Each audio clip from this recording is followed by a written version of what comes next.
This podcast is part of the Planet Broadcasting Network. Visit planetbroadcasting.com for more podcasts from our great mates. This podcast is brought to you by the charity campaign that we're doing at the moment. Details linked below. Donate. It's to save the world. You want to save the world? Go on. What, you think you're better than the world? Red hot comic book movie news, shooting up your butthole. The Weekly Planet, the Weekly Planet. Welcome back, everybody, to another episode of the Weekly Planet, where we talk movies and comics and TV shows. My name is James, also known as Mr. Sunday. With me, as always, is my co-host, Nick Mason. Yes. Welcome to the podcast, Mason. Thank you. As always, it's a big week for news, for movie news. Oh, I thought because you've got this sort of low pitched tone here. I thought you were going to ask me about my process. What is your process? Show up. Wow. Come in this door. But on the car ride in, you're furiously taking notes. You're listening. Absolutely, yeah, that's right. To new media. I have so many screens in my car, and I just every direction. It's like Minority Report. Absolutely, it's like Minority Report, exactly. But just with a bunch of iPads and laptops. Yeah, that's right. They're all just stacked up and they're sliding around. Let's hit one at random and like a clip from YouTube plays. Fantastic. Well, while you were sliding around screens in your car, did you see the cast for the Suicide Squad? I did see the cast for the Suicide Squad. Big cast. Huge Who's cast. returning? Joe Courtney's back. Yes. Not Joe Courtney. Yeah, he is. He's back. I got the list here. First of all, the logo is the original logo from It's the original comic book font, yeah. I liked the old gunmetal grey / then neon one that they transitioned too into. bad. No, I actually like this one a lot more. Does this mean a new direction for the Suicide Squad, or does it just mean the same? But we're giving you the old logo, so you know. Yeah, well, I think it's a new direction. Oh, Yeah. Anyway, the first name up here is David Dashmalchian. And if you're like, who's that? And did you say that right? I didn't. And he's the guy from The Dark Knight that Batman interrogates. He's one of the Joker acolytes. He's also that foreign guy in Ant-Man who does the foreign. He's on the team of. Oh yeah, he's the tech guy. Wow, he's the tech guy. I think he's got the Baba Yaga story in the That's second right. one. Yes. Yeah. He's good. And as we found out before the show, younger than both of us somehow. Right. How did that happen? We're just so youthfully looking. But he was in The Dark Knight. I'm also applying a lot of moisturizer as I arrive in the car. Yeah, of course. Yeah.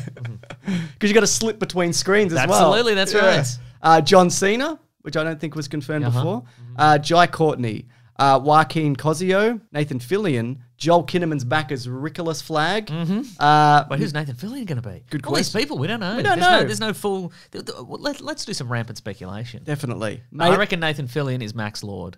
Okay, yeah, that makes For sense. no reason. For no reason? No, as good as any, yeah. So, off the top of my head, I reckon that's who he is, Maxwell Lord. I reckon he's one of the characters they kill off.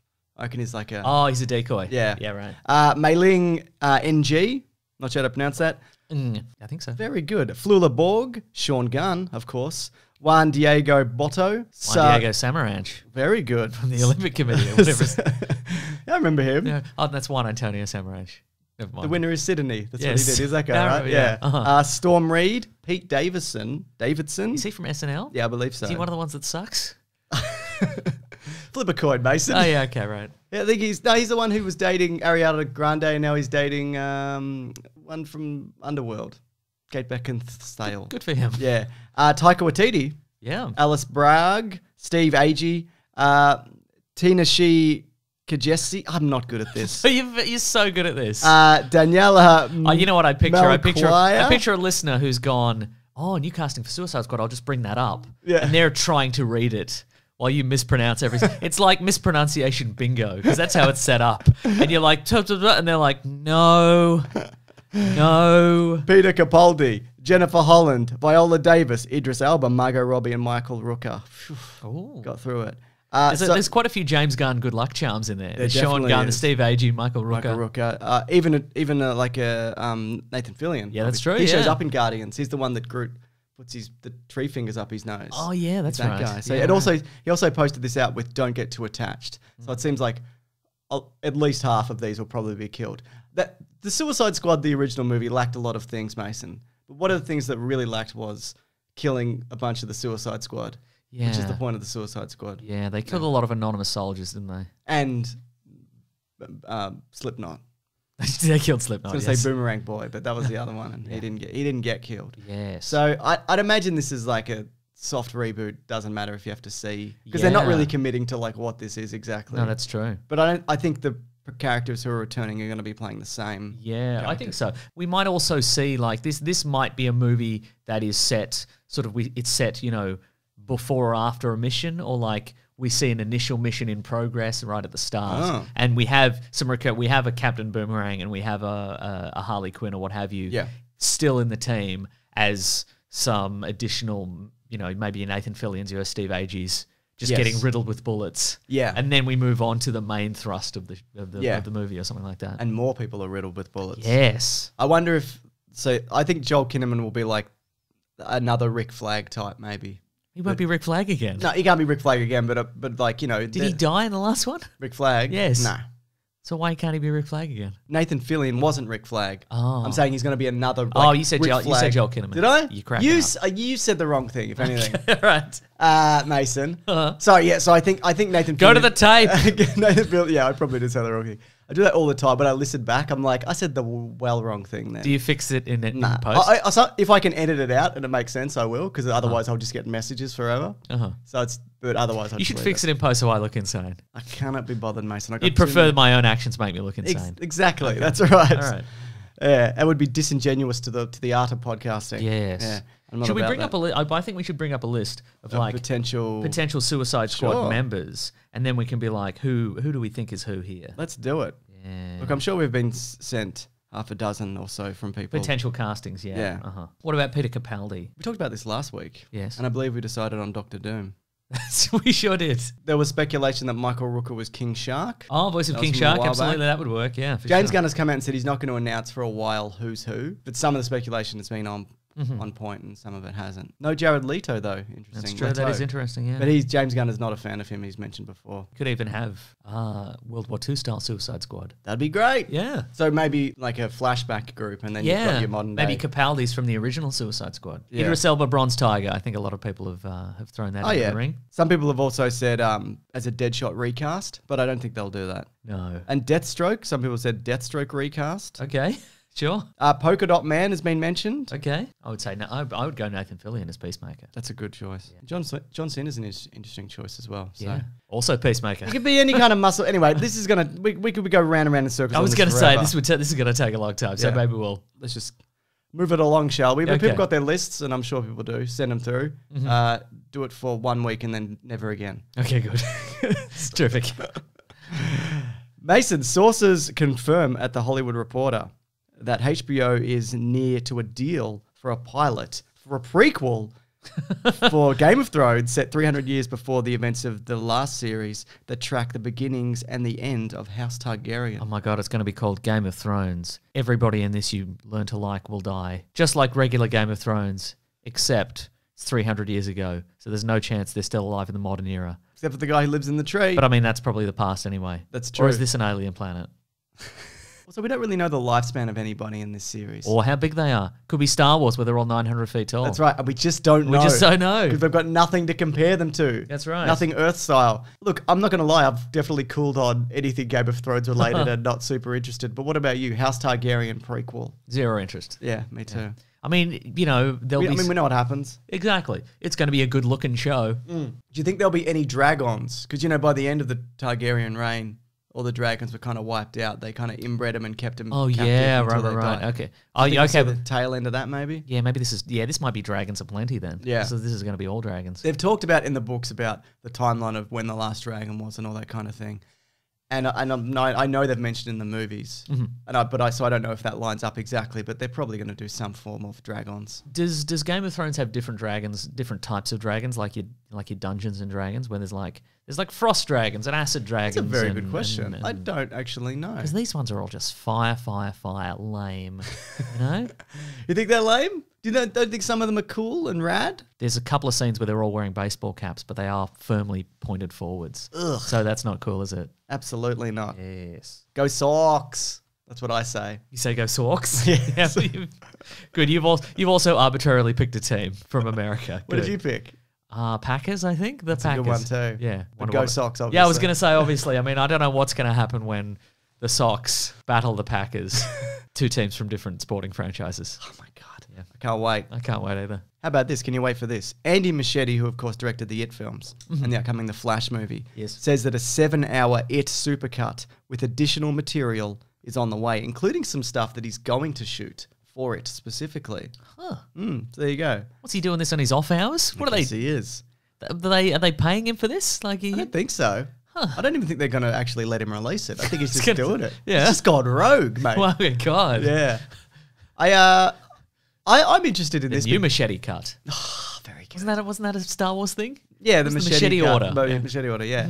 So I like the idea of seeing more of this because I liked 2. You liked it less than me. But I think there's some stuff there you could definitely flesh out. You could flesh it out. I can't imagine him. But again, this is the same news as the Game of Thrones news. I feel in the sense it's like we know what the end is going to be. Yeah, it's done. It's already done. Yeah. But I don't mind an extended release. Like for example, Lord of the Rings is an excellent extended release. For example, Batman v Superman. People say it's slightly better. That's right. Because it doesn't have Superman just flying off after that bomb goes off and leaves everybody just in ruins. He stays for a little bit and helps. Oh, okay. Yeah. Sweeps up. Yeah. Super sweeps up. Could they? I guess they could extend sort of the Native American. I would like to see more scene of that. Yeah. Isn't there? Weren't you saying at one point isn't there like a super grisly scene where Pennywise eats a baby, yeah. eats a baby, he demands a baby? Yeah, and he eats a baby. Yeah, I got a video on it recently. Cool. Called Deleted Scenes or something. We also did a video together about, and Matt edited it on how they're probably going to franchise this off into prequels and sequels and all that anyway. Yeah, so right. I think this is probably just testing the grounds for more of that. I'd imagine also. But I love an extended release, Mason, sometimes. Do you? Maybe the Suicide Squad. When was the last time you watched an extended release? Yeah, that's a good question. Oh, how about this? Steve Agee, the Penguin. I don't even know what he looks like. Steve Agee. I know he's a comedian. He's a big man. Is he as big as a penguin? I know this in guy. the Guardians, he's the that's a guy good with the big choice. sort of Coke bottle goggles. Yeah. Oh, okay. Yeah. But remember the the Arkham version of him, and he's got like the Yes, Coke bottle in the absolutely, yeah. eye. That guy, Definitely. yeah. You could Mad Hatter him as well. You could Mad Hatter him. Yeah. Okay. Oh, not bad, Mason. Not bad. That's a thought for you. So he's in That's an original thought. I didn't realize he was in Guardians of the Galaxy, but he is. He's He is. mates with Taserface or whatever. He's on that team. Yeah. Okay. Excellent. Good choice, Mason. Thank you. Way to bring it back. Thank you. And around again. Yeah. I'll do one every 10 minutes for the rest of this love podcast. it. I know you have thoughts on this, Mason, because you're a big fan of this franchise. Oh, here we bloody go. Harbinger. You know that movie? Oh, they're the making? Valiant comics. Okay, sure. That's right. Yeah. That movie has left Sony for Paramount, complicating the Valiant universe, which Sony was creating, starting with Bloodshot, starring Vin Diesel. Yeah. So you thought this franchise was off and running. Did I? You were so excited. You said, I cannot wait for this series of interconnected characters that I vaguely remember. Those were your exact That does words. sound like something I would say, so okay, sure. I like the Valiant universe from Me too. what I know of it. Yeah. Which is When are they doing a Turok? good. Oh, is that? I didn't even know that That's one. Valiant, yeah. Oh, there you go. Was that post or pre the game? Like, did the game come out and then they buy it, or that was always been? No, it was always. So I think it was. So Turok was like in the 60s or something like that. There was Turok and there was like Gold Key Comics or something like that. One of those companies that's not around anymore. Do I have to read One Rock to understand Turok? Oh yeah, Thank you, Mason. He's back. That's right, folks. He was gone for a long time. We all worried about it. Everybody sent me DMs and emails. Has James lost it? Is he gone for good? It's been weeks and months.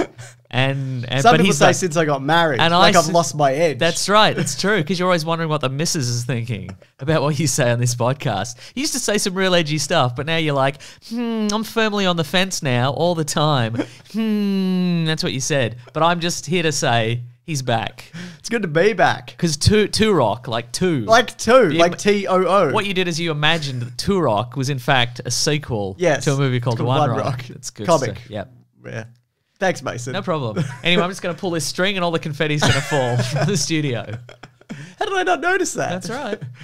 So it's a 60s comic. Oh yeah, and then along with like Magnus Robot Fighter and all those ones. all those classics. And then I think Valiant brought it in, and then they were purchased by Acclaim Comics. Oh, Oh no, okay. sorry, they were purchased by Acclaim, the video game company. Hence and then the they were video like, game, okay, let's video game everything. Yep. And then Acclaim went out of business, I think. Okay. Or it was bought by somebody, I don't know. Yeah, So- probably eaten up by Yeah. EA or whatever. Yes. Yeah. I think they were releasing a Turok on the Switch or something. Okay. Or something. Yeah. Okay, all right. But they are releasing Jedi Outcast on the Switch, which I'm super excited for. Wouldn't it be kind of tricky for me to understand the controls of Turok if I haven't played the first Turok? That's a really good question. Isn't it though? I'll let you know, obviously. Okay, cool, He's mate. back, everybody. We're both of us are back. Some people said I wouldn't be back, but I am back. You sent me a bunch of emails. People That's are right. independently sending us emails asking if the other person's this okay. back. Yeah. Anyway, so this might not be a shared universe, or they'll share it like Sony does sometimes. Yeah. With Spider-Man and whatever. Yes. Mason, got a rumor coming over from We Got This Covered. Speaking of sharing properties. Isn't that a bad site? We Got This Covered. Yeah. I don't know. They're all bad sites, aren't they? Okay, good. Yes. It's all rampant speculation. Yeah. Not that we're any better, are we? Look, all I'm saying is I think We Got This Covered is one of those ones where if you share too many of their like stories to your group, it gets deleted. It's one of those ones. It's one of those Okay, ones yeah. where it's unverified. But I'm ready to ready for listen. this. I'm ready to believe you. Apparently the two parties of Sony and Marvel are still talking, and the current deal on the table is apparently Disney gets 30% of Spider-Man. However, the agreement does ask that Venom be part of the MCU. It's a real predicament that they've put. Isn't it though? Where's the harm though? I mean, Yeah, I don't think there's any harm in it. I mean, Venom's about as bad as the worst MCU movie, I would say. sure. Yeah. And it's PG, so you can fit it in there. Yeah. I think they did it PG so they could fold it in eventually. Well, yeah. I mean, I don't think that, in the hopes to, at least. Yeah, I think. Well, what I'm saying is, I think there's nothing inherently wrong with Venom as a character and Tom Hardy's interpretation of Venom. No. Like the movie itself is quite bad. Yeah. But I think if you just transplanted that character, It wouldn't really matter. No, yeah. I completely agree. So anyway, that's continues the rampant speculation that is what's going on with Sony Marvel Spider-Man. Because I know one of the Russo brothers was like, Sony don't know what they're doing. Why would they try and do this without Kevin Feige? What the fuck's happening? you don't embarrass yourself, Sony. So we'll see, won't we? And the other Russo brother was like, he's back. Yeah. He's having opinions. Before they finished Endgame, he was like, we'll see how this goes. I don't even mind. It's whatever you want. That's probably true, though, where you can, because they've done the movie, they're out. Yeah. You can kind of be like, yeah, I can say whatever now. That's Who so cares? true. Yeah. Kevin Smith on his Fat Man Beyond podcast, which is a follow-up to Fat Man on Batman. Obviously, he had the heart attack, lost a lot of weight, changed the name. It's like Batman Beyond, Mason. He's back. Oh, People my were worried goodness. About him, yeah. But basically, he said that he'd heard that the Because they pull a string and just a huge cloud of weed. just a clump. He loves just it. falls down. You And see how fit that guy is? Like, he's hiking mountains on Twitter and stuff. Good for On him. his Instagram and that. Good He's for doing him. really well. Is he still wearing his old clothes? I bet he is. The giant jacket. I think he's got some slimmer stuff happening. that's But good. yeah, he's lost so much weight. He's doing really well. But it's, anyway, saying the Batman is based on the Long Halloween. Because, they're talking about a detective-style murder mystery, which is what the Long Halloween is. It's like a sort of... Yeah, for sure. And you go through the rogues gallery of Batman and interrogating everybody. It's such a great story. Yeah, that would be, and again, that would be a good way to And reach. it's not just Batman, the first one again, whatever it's called. That one that they always do. Batman 1966. Yeah, that one. Batman Year One. Yeah. Yeah, right. Which I feel like everything is like, it's like a reinterpretation of Batman. Shut Yeah, up. Exactly, shut up. We don't need to see him fight, whoever is responsible for his training again, who turns out to be a bad guy, and then like one guy in a sort of a costume. Yeah, exactly. We want just have him tear through his rogues gallery. Just show us who he's dealing with this time around. It always feels like it, and a lot of these are quite good, but it always feels like it's a step back again. Yeah. we don't. It's like doing the Spider-Man origin. Exactly. again, yeah. Just give us. He's Batman, we know. We know what he does. Figured it out, yeah. So there you go. So The Long Halloween, I would love that. It's the great sequel as well, Dark Victory, which I think is also really good. Yeah. So if this one is good, yeah. straight on to the next one. Yeah. There's, I know all the story beats of Long Halloween. I won't spoil them here, but people should definitely go and read them. So if they can follow, that kind of roughly, then great and good and fun. Yes. Yeah, and they'd probably have to recast the Joker, I believe, or unless they're going with the one that they're doing. If he's even in it. Or they could fold in Joaquin Phoenix. Apparently they're not doing that. They're not. very adamant that that's a different universe, more extreme than any of us could possibly imagine. Yes. It's coming up though. Sure is. 2 or 3 weeks. Can't wait. Yeah, me neither. Okay. We're back to We Got This Covered, Mason, your favourite website. Right, okay, all right. Rampant speculation. Here we go. I'm going to embrace it, is what I'm going to do. There's a Darth Vader series in development, they're saying. Their sources, which have apparently been good sources before, they've confirmed some previous things. Yes. It's wegotThisCovered.com. That's right. Our previous sources.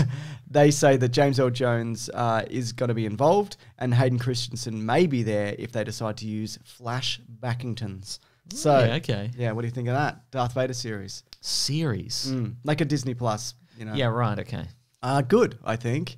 But also, we've had a lot of Darth Vader and everything forever. We sure have, yeah. But also good, I think. What if it's just a fairly loose or even a very close adaptation of just the Darth Vader the comic book? Fantastic. Okay. I would love that. I mean, and why not? It's a cheap test bed for cross-media something synergy, whatever. Cross-media syntegration. Thank you. Exactly. So, maybe the series that you've been enjoying, that you've been holding dear to your heart for months and months. It's true. Is just a test module for this larger unit. It wouldn't surprise me. This larger entertainment unit. I think that's what they did for the Obi-Wan stuff. They tested the grounds with the comics. So, and you know what? They probably look at the numbers and go, these sell better than most other Star Wars comics. Yeah. People love Darth Vader for some reason still. It's been 40 years, but people love his weird, shiny black head. He didn't stop them blowing up that planet. That's what they love about him. I love that about him too. And he was redeemed in the end because he was a good bloke in the end, wasn't he? Not really. He sucks. He sucks as a human being. He should have kicked... Don't you think he should have just nudged him into that lava? Yeah. Oh, yeah. Just get it done. Yeah, that's right. Get it done, mate. Yeah. What did he think? That this guy was going to still bring balance to the Force even though he's like just come out of that lava? I think he just thought he was going to die. I think that's what he did. Yeah, right. Yeah, he was like, he's probably... I mean, he's still screaming at me, but I'm just going to... Yeah, I'll just let maybe the stuff... Maybe the tide will come in. Yeah, the lava tide. And wash him away. Yeah. You see what I'm like? What was Obi-Wan still under the impression that Anakin would bring balance to the Force at this point? Surely not, because he was like, "You were the chosen one." Yeah, no, he thinks it's Luke later on. Okay, right. So he could have killed him with no consequences. He could have just even decapitated him. That's what I'm talking about. Yeah, he just doesn't have to kick him. That would have killed him. When I said killed him, I meant... Yeah, I mean, he would have come back with a head on spider legs or That's whatever. right, yeah. Yeah. Uh-huh. Yeah. Good stuff. No, I agree. Here's a broomer it's just landed. This is Did hot you say and fresh. broomer? Yeah, a broomer. Okay. Check the tape, everybody. I definitely said broomer. Broom Kid is back. I'm not feeling 100% Mason. I've got a bit of a cold. I'm a bit under the weather. I get every now and then I get like a kid's illness because my kid brings him back from like his childcare, daycare, kindergarten, whatever. And they're not enough to like... He brings them back from the Far East. In a little on Tupperware container. Yeah. But he's like, smell this. Why? Yeah. But every once in a while, he's like, Dad, can I have some more chips? And you're like, you can't have any chips. You'll ruin your dinner. And he's like, well, then you should know that I poisoned you several hours ago and I have the antidote here. Now can I have some chips? Wouldn't put it past him. He's crafty. He's pretty cutting. But they don't put these diseases that he passes to me. They don't put me down because they're like kids' diseases. But enough to be like, God damn it. Yeah. It's just a little bit inconvenient. Yeah. Anyway, Robert Downey Jr. is apparently he's rumored to be in the Black Widow movie. Yeah, right. He's had one movie off. He's nice and rested and refreshed. Yep. And he's back. The rumor has it. The rumor has I think it was yeah. Deadline. I don't know. I might double check that. Do we think could it be Robert Downey Jr. or it could just be a guy with the Tony Stark beard and the sunglasses getting out of a limousine or something? Oh yeah, like in the background, quite blurry. They've got his CGI head. They can put that on exactly. Anybody. Right? They did it for Iron Man 3, didn't they? Do you think he signed off on that? I feel Robert Downey Jr. would be the kind of guy. Well, I don't know. I feel like he might be the kind of guy where they're like, listen, we'll give you $50 million for the next 10 years. We'll just paste your face into some stuff. Oh, 100%. Yeah.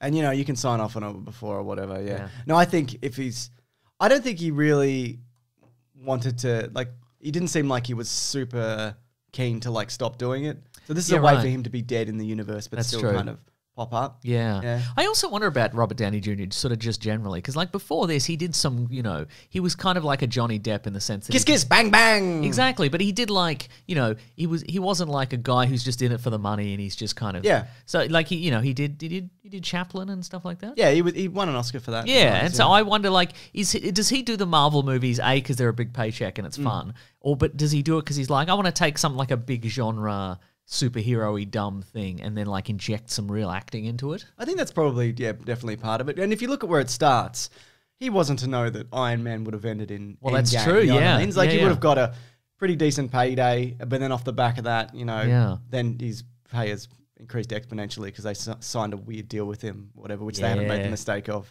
for any other cast members.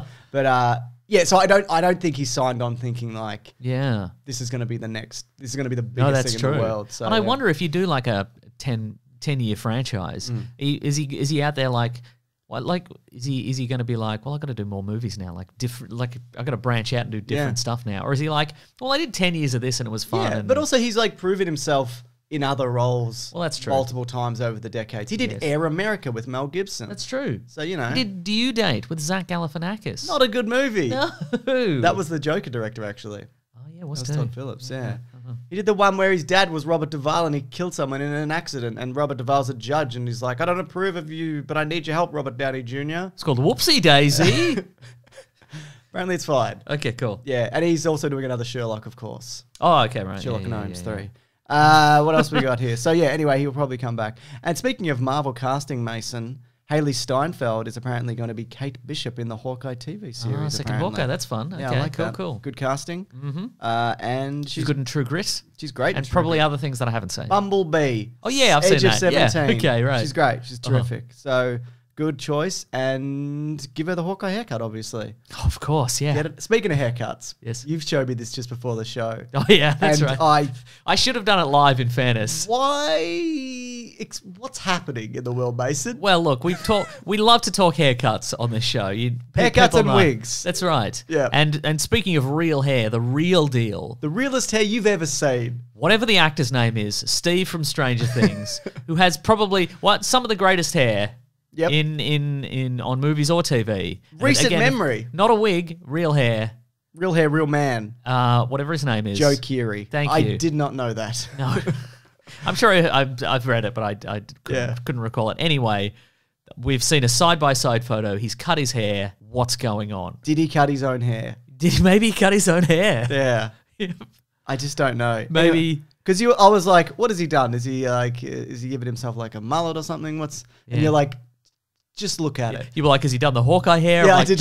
Just look at it. You can't explain it. No. It's sort of a bowl cut. Yeah. It's sort of like an Oasis cut. Yeah, sort of. it's like that. You remember that Caesar cut that everybody had? But like, it's when long. and it's thick. It's got these thick nubbins on it. I don't like it. No, but that's the thing. He's grown You a said little it's for mustache. a role. You reckon No, I that? reckon it must be for a role. But he's just out there. He's just like, hey, I'm at some sort of movie premiere with his hair. Slick it back, Steve. Yeah.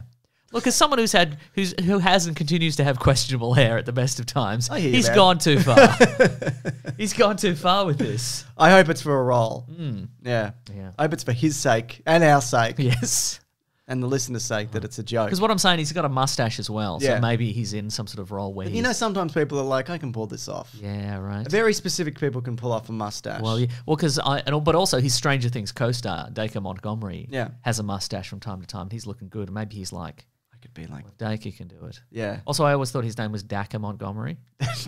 Dacre, of course, is the Australian. For pantsing. I figured maybe he was called Dacre Montgomery for his high school penchant for dacking people.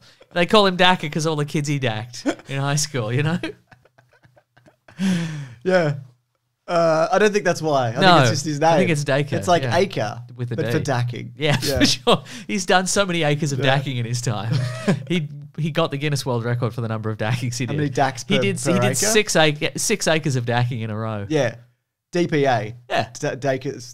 Dackings per acre. Yeah. Okay.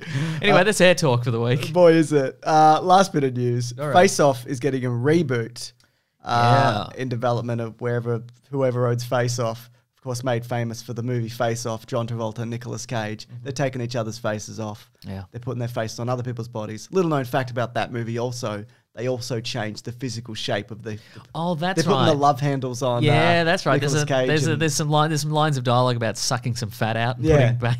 He's like, oh, come on. Yeah. I'm John Travolta, the actor. Somehow that's yuckier than taking somebody's face off and putting it on a different person. Yeah. I don't think they took the fat out of one and put it in the other. Oh, you think they just I redistributed? think it's just like fillers or Oh, whatever. okay, right. Okay. Yeah. They just had a drum of fat. Yeah, like ready to go. cheesecake or whatever they Yeah, had. sure. Yeah. The doctor's office, it's backs up into a cheesecake factory. That's right, exactly. It's just run off. Okay. I've got an idea for a title. What do you think of this? I'm ready. Two-Face, Furi-off. That's pretty good. What do you think? Sequel. But am I going to understand it if I haven't seen one face, one Fury on? Look, they'll probably be I'm back, everyone. You were worried since that last joke. I wasn't back. Then it peaked. But I'm back. Like John Wick, people keep asking if I'm back, but I am in fact back. He's back. Yeah. They should do a sequel, right? Instead, just being like, it's the Face-Off universe. Who cares, right? Really? Okay.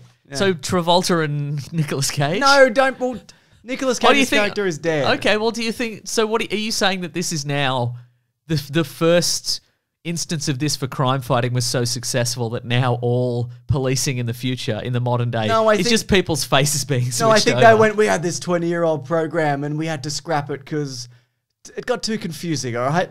All right, okay. It was very confusing. But this time, we're not going to mess it up because we're going to put GPS tracking chips in each of the people so we definitely know who's who. But what they didn't count on was Russian hackers. That's right. And then there's just a scene of like a dude and and then he's hacked them. And then it's like, now we don't know. Who could have thought of this? Yeah. Who could have conceived that the chips would be hacked?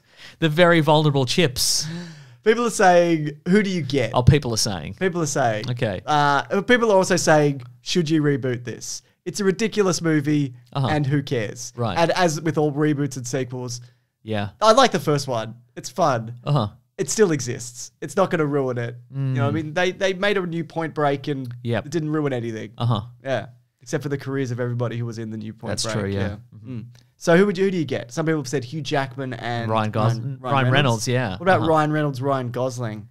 I reckon. What about Chris Pine? Yes. And Chris? No. What's another guy who looks exactly like Chris Pine? Chris Evans. Okay. Yep. Good. Well, I mean, maybe the maybe what you want to do is you want two guys who look kind of similar, and they're differentiated by their acting. Oh, I see what you're saying. I think one person has to be slightly fatter than the other, so they have to be like, yeah, right. We had to get some. And then fat they can do lots of jokes about being fat in the press conference or whatever. What about Tom Hardy, Chris Pine? Just like that movie. I was just exactly. This means war. I was literally thinking that one. Yeah. Yeah. Oh, what about this lady face off? Do you swap a lady's face with a man's face?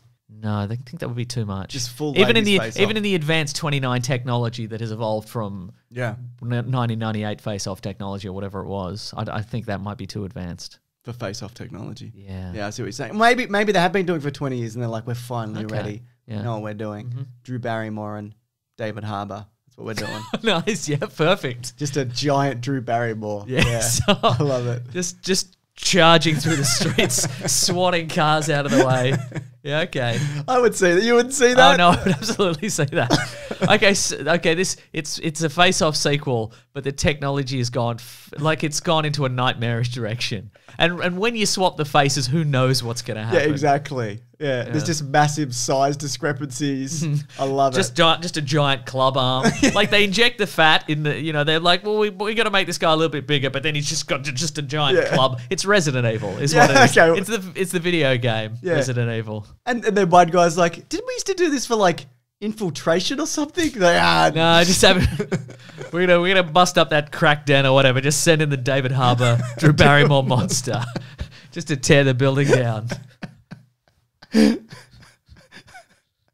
Okay. I don't know. Yeah. But whatever actors you want. Yeah, whatever. Whoever's hot right now. Whoever's hot. Yeah. Right just now. whoever's just been in the last 10 movies. You're like, boy, this person's been in 10 movies, and I don't know if I really like them, honestly. Yeah.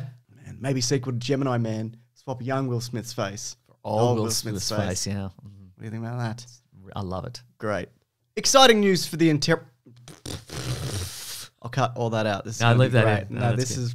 Well, look, we're not getting paid for this one, so let's just keep it loose. Let's keep it fun, Let's keep it light, for God's sakes. Let's keep it light, all right? So we've got our charity campaign for this year, which is basically a This project. week is contained within this year. It's all part of it, to grow a seaweed farm to reduce CO2 emissions. The idea is to grow this belt from Australia all the way to the US. Ours is going to be funding a portion of that. So far, we've raised over $35,000, which is incredible. We're aiming for 50. You and me. Me and you together. That's right. We're out there. We're rattling cans on the side of the street. No, this is donations from people who have... We're like Santas on the street, but we're covered in seaweed. We've got big seaweed beards. Like, take the money, just get away from my car and my family. We're so salty. Anyway. So they've actually reached a milestone in that, the $350,000, which the project was after, to take it to the next step. So a big part of that is, or a part of that is obviously coming from the listeners of the show. That's the right. listener. Donating to us. We have a little picture in the corner of the studio and it says the listener. And it's you. Yeah, that's right. Yeah. We've got an exact picture of you. Of we you, found the listener. it. Yeah, we found it. Yeah. Yeah, so that's really exciting. So it's moving ahead in a big bad way, Mason. Like I said, reducing CO2 emissions, you can use it as an alternate food source. It's better than feeding cattle grain, release the methane consumption and the Not methane. You know what I'm talking about, Mason? I know, methane the expulsion science, and things like the that. science behind it. You're talking about the science. As the Amazon burns down, this seaweed farm will grow, hopefully, and then overtake it, and then people will visit the seaweed farm. I mean, it'd be nice if the Amazon stopped burning, obviously. Look, that's out of our heads, isn't it? Sure it It's is. up to you, the listener. We're pointing at you again. And this time you're looking a bit sheepish because you haven't done a single darn thing about the Amazon. We have multiple photos of you. We point to the one that's appropriate. So the idea is we're going to keep this guy. We're going to hit 50 grand, and of course, every dollar that is donated is doubled. So if we hit 50, we get 100. We're already That's at right. 35. Obviously, that means whatever the double of that is. 45, it seems about right, isn't it, Mason? Let's ask you, the listener. What do you think? Oh, you've got a calculator. He's got a TI-82. Or her. Yes. You, the listener. You, the listener. So also, if you donate, there's an option to ask a question where there's a bunch of bonus stuff that we're going to put out, including our Q&A that we do for our charity campaign every year. Claire's organising some prizes like she does every year from some of the sponsors. Please continue to donate. It's going really well. We're really happy with the project, and we're really grateful for the people that are contributing to this. I know for a lot of this stuff, like, you know, with the global warming and the state of the galaxy, Mason, specifically our planet, it's like, what do you do? What's a specific one thing you can do to kind of make a difference maybe? And this might be a good option. I think so too. So yeah, it's linked below. Please donate. Any amount of money helps, and you get a bunch of stuff. And you, the listener, we're looking at you. We can see you got a big smile on your face. Because you've done something good, yeah. That's right. But if you haven't, it's the other photo. That's right. Obviously. The calculator one. Yeah, that's right. What a nerd. Doesn't donate to things.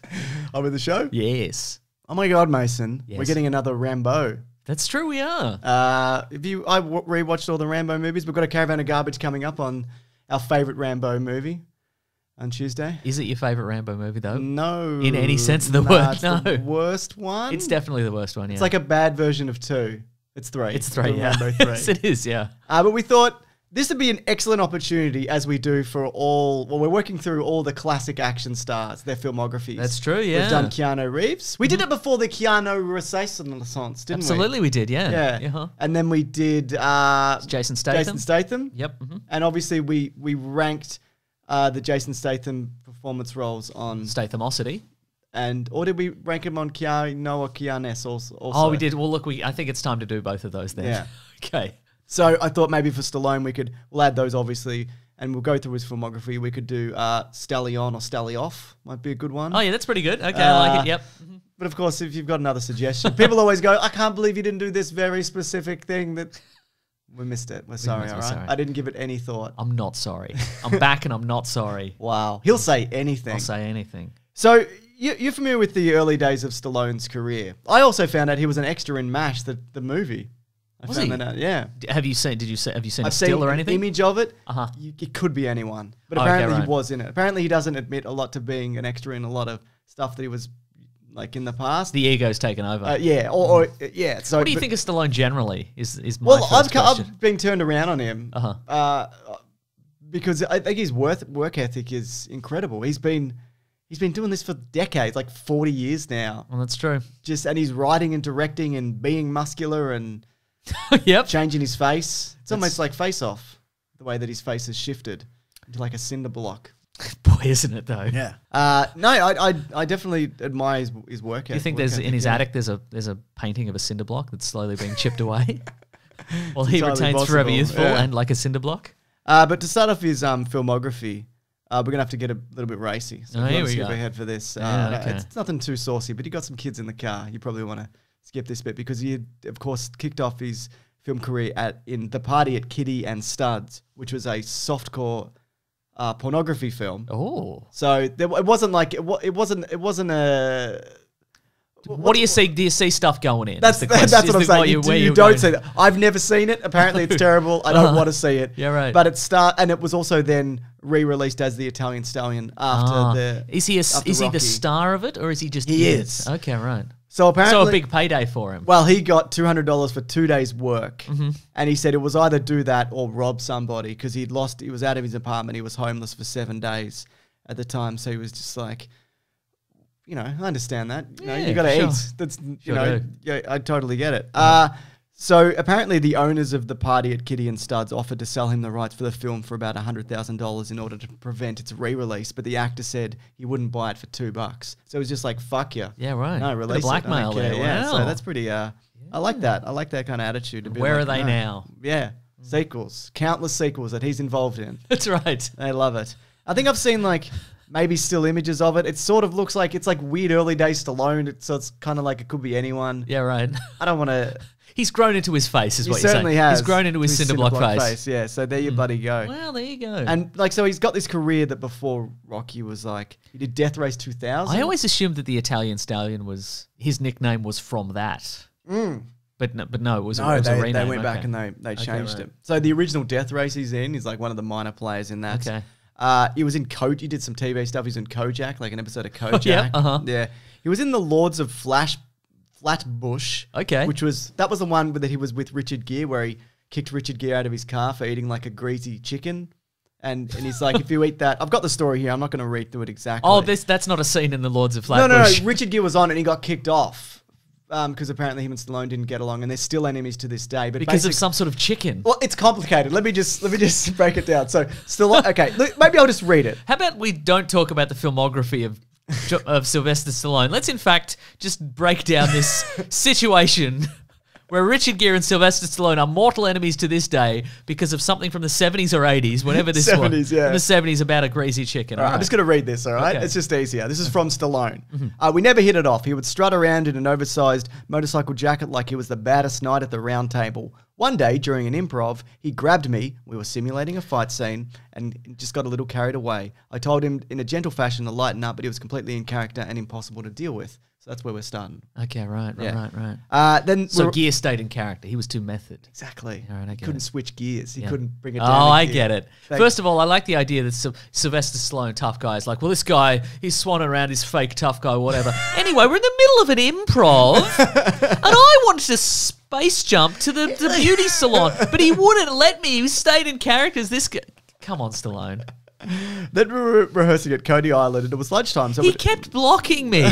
So we decided to take a break, and the only place that was warm was the back seat of a Toyota.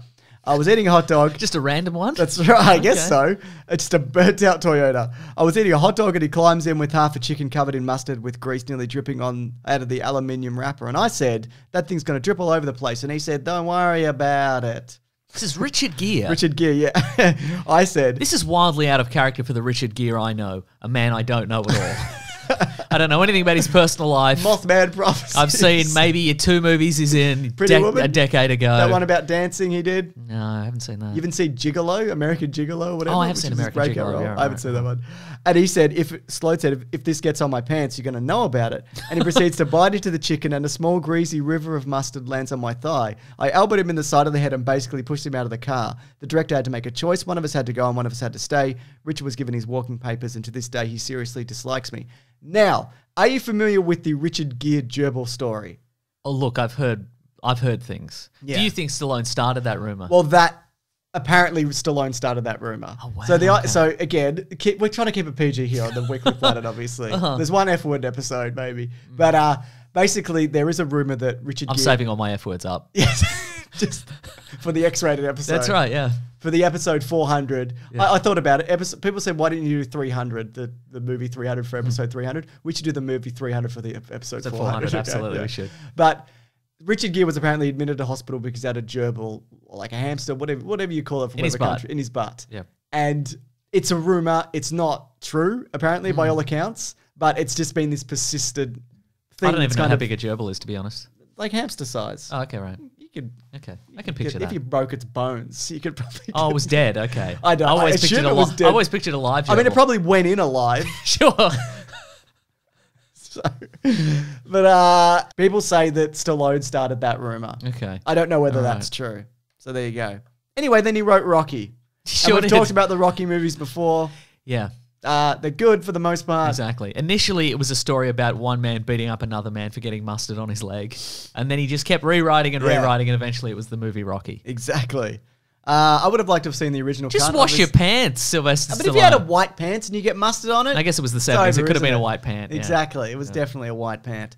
So, yeah, because if he was wearing... And a traditional yellow American mustard, I'd imagine. No, it would have been. Who's eating chicken with mustard on it? Like on the chicken, like a whole chicken, like half a chicken or whatever, yeah. Who's putting condiments on a whole chicken? That is wild stuff. Just keeping his protein up, you know what I mean?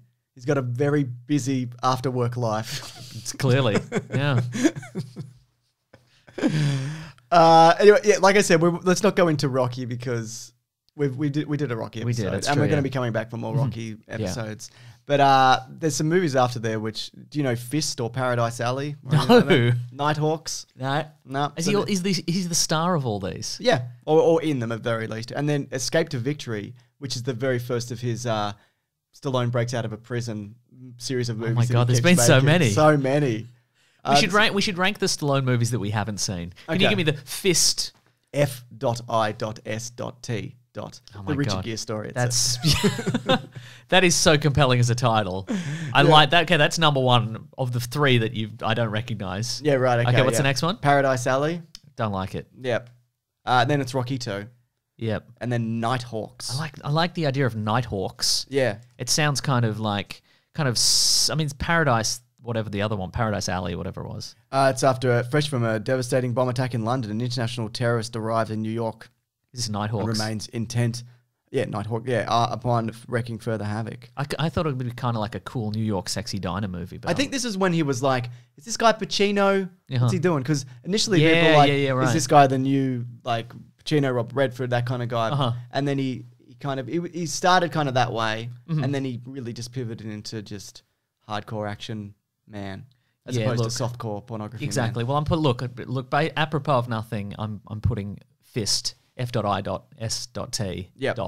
right up the top there because that's just a title alone. What does it stand for? Don't look it up. I don't want to know. Okay. No, actually, tell me what it All stands right. for. I'm gonna write here, Mason. Okay.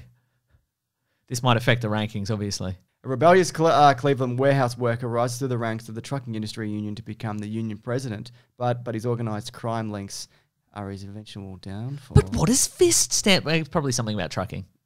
Yeah, T stands for truck, I would imagine. Yes. Yeah. And Sylvester plays Johnny Kovac, Good names. Great He's always name. good with names, I feel. Jason Cobra, Exactly. Johnny Break Out of Prison, Yeah. Rocky Punchface. Yep. Judge Juman Dredd. Of course, Escape to Victory was I feel that we would, any of these, if we haven't seen them, yeah, they're not. they can't be good. I can't imagine so. No. This one I haven't seen, but I am interested in. That being said, if people are like, oh my God, you should watch F.I.S.T. You'd love Paradise Alley. Yeah, exactly. Escape to Victory was a Michael Caine movie. It's about a soccer team in a World War II prison camp that then escape. So that was, and he was like it's like the whole 9 yards or whatever. It's Oh, like and that he's kind one of the situation. quirky characters. He's one of the quirky characters. Yeah, Okay, right. probably an Italian guy's like we play other football in the US. We don't play Il football. football. Yeah, so there you go. But it's that one I'm kind of interested in because I really like Michael Caine. But then of course we've got Rocky 3. Yeah. Which again we'll come back to. The third Rocky movie. The third Rocky movie by all accounts. And then First Blood. Ranked chronologically. Yes. It's the third one. First Blood, Yes. which I'd never seen, but I watched this week. It's Give me your thoughts. it's good. It's definitely of its time. Uh-huh. It's probably the best Rambo movie. I quite like 4, but I haven't seen it in a long time. To be Yeah, fair. I right, haven't rewatched that one. But it does have something to say. You don't like First Blood Part 2 where they fight Vietnam over again? No, Okay. not really. All right, I mean, okay. it's better than 3, Yeah. but it's just kind of maybe because I watched them all in a row, and 2 and 3 are Yeah, very right. similar. And I think 1 has way more to say. Yes, I it think does. First Blood has way more to say. I watched an interview with Stallone. He was talking about how initially there was a lot of dialogue where like he kills like a squirrel in the woods and he's doing like one-liners. He's like, "You goddamn squirrel, fucking whatever." You used your one F word. Are you, I are you did. happy? Okay, Are you yeah, happy? I'm not happy. No. I didn't want to use it on that, but It's too late now. Yeah, I know. And then but so he had all these weird one-liners that they then took. It was like 3 hours long. Yeah, it was right. mostly him running around in the woods. And so Stallone re-edited this. Himself. Yeah, I think he says he did. Okay. And so took all the dialogue out. So you kind He's of also outlived a lot of his contemporaries, so I guess he could probably be like, Yeah. I did all the editing myself." did. He checks and he's like, that guy's dead. That's so. right. Well, not Brian Dennehy's still around. He's 81 years old. That's checked. true, I yeah. looked at how old Brian Dennehy was. He was 44. I'm like, my God, Brian Dennehy is living forever. No, I like Brian Dennehy. Yeah. Yeah. But he plays the cop. So if people don't know, it's like he's a drifter. Goes to a small town. The sheriff of that town takes him out. And he's like, "You can't stay here because we don't want no drifter Vietnam vets in here." And then all he just wants is something to eat. So he goes back into town. He gets arrested, and then there's this vendetta between him and the cops. And the kind of destruction in this is a man going mad because he's not killing anybody in the woods. He kills one person by accident. Yeah. But he's the best of the best and all that kind of thing. That's true, yeah. And then at the end, he he blows up a lot of stuff in the town, like an ammunition store and a petrol station, and then he just gives up at the end after like a monologue about how he was treated in Vietnam. Yeah. And it's kind of anticlimactic, but I like the ending. Yeah, like, it's more of it's way more of a just taxi driver kind of situation. You know, it's more of it's a film. It is a film as opposed to a movie. Yeah. Whereas we got an email this week, which we'll get to later. I love emails. But it was how do you distinguish between a film and a movie? Yeah. And I feel like First Blood is a film. Yes. Like I feel like you would study First Blood in maybe a film studies class, but you would not study the next. Or maybe you'd study the next two as maybe, yeah. You know. But maybe you'd study the devolution of a franchise. Yeah. I think the problem is, and we talk about this in Caravan of Garbage because we kind of cover them all in that video on Tuesday, but they take that is the best of the best of the best element of the first one. Yeah. And they only carry that over. They don't carry, like he's not really tortured by war. He's kind of in the fourth one he is, but it's more kind of like he's just a really good soldier. Yeah, exactly. Who's kind of reluctant in the other ones. Yeah. Until he's not. Till he's just a murderer. Like the core element of like being a good soldier, of like following orders, even though, you know, that's not what you want to do, and you've got to just deal with the horrors of war and all that sort of stuff. Yeah. They get rid of all that, and it's just like, well, but how are you the best soldier? You're so good at blowing stuff up and shooting arrows and firing a machine gun. Pretty good at shooting arrows and blowing stuff up, I agree. Yeah. So after that, of course, we had Staying Alive, which he directed. He's in it briefly, but that's, of course, the sequel to Saturday Night Fever. And atrocious by all accounts. I listened to a really interesting How Did This Get Made episode on that particular thing. And Stallone apparently helped sculpt John Travolta's body for this because John Travolta's like super ripped in that movie. Face-off style. Face-off style, exactly. Yeah. And it's just a continuation. We're pumping all this fat out. We're giving it to the Cheesecake Factory. You know we are. And then, and it's just apparently really weird and tragic and bad and wasn't well received. And Travolta's terrible in it and everyone's terrible in it. And Frank Stallone's in it quite a bit as well. I think he did some of the soundtrack, which also Frank Stallone, who's Stallone's brother, pops up in a lot of these. Like he's in Rocky. He does some soundtrack stuff for a bunch of his movies as well. Yeah. Which is a shame because Saturday Night Fever is a good movie. I don't think I've ever seen it. Okay. Yeah. It's not. I mean, it's disco, obviously, but it's not like no, it's not just, you know, Bee Gees songs and dancing. It's about stuff, isn't it? It's a film. It's a film as opposed to a movie. Yeah. Yeah. Isn't there like a sexual assault in it? It's kind of coupled. Well, and it's, you know, and it's a movie about what it means to be a man. What does it mean to be a man? Dancing. I've been doing it all wrong. That's right. Yeah. Yep. Is it too late for me to take up tap? No, absolutely not. Okay. Well, look, if it's too late for ballet, certainly, because you don't have the ankles for it anymore, or the toes. I see this injury on I fell walking up the stairs today, and I cut my hand. Well, look, to be fair, I was going 2 at a time. I'm like, I've still got this. I don't. Don't go 2 stairs at a time. Yeah. People keep asking if you're back with regards to taking stairs 2 at a time. You're not back. Absolutely not. Yeah. So then, of course, he did Rhinestone, which is a musical comedy. I don't know what that is. It's with, I believe... I'm ranking that below... Dolly Parton's in it, yeah. Okay, I'm ranking that above Nighthawks, but I'm ranking it below both Fist and Paradise Alley. I can appreciate that. Yeah. So that's a big stelly we haven't been ranking these at all. Doesn't matter. Oh, no, we'll have to go back quickly. No, it doesn't matter. All right. So basically, it's atrocious, apparently. Like, he can't sing because... Of course he can't. No, absolutely. And that's fine. Not everybody can do everything. But yeah, he thought what it meant to be a man was singing. But he was way off. He was very wrong. He was closer with Staying Alive. Yeah. I believe, yeah. So, and this is when things really take off for him. Because then we had First Blood Part 2. Then we had Rocky 4. Yep. Then we had Cobra. So, which of those do you want to talk about? Well, Cobra's bad. Cobra's a bad movie. I haven't seen Cobra in a long time. I also remember there was a TV show in the 90s. Do you remember that? Sort of, yeah. It wasn't starring him. But he's talked about bringing it back as... Well, okay, it's actually... As a series. Sorry. There's an interesting story behind Cobra because how that movie started was... It's a Beverly Hills Cop script. Exactly. Or something. Well, sort of. So basically they wrote this amazing comedy for Stallone. Like, we want you to play Axel Foley. And he came in and... but he was Axel Cobretti at the time. Yeah, he changed the name. He changed all the comedy stuff to action beats. It's a typical Stallone. So he was in acting plus writing mode. Yeah, exactly. Okay, right. And then they were like, this is going to be really expensive. We're going to do it with Eddie Murphy. It was a huge hit. So he took that. We're not blowing up that car. We're going to put a banana in the tailpipe. That's what we're doing. It's way funnier. Yeah.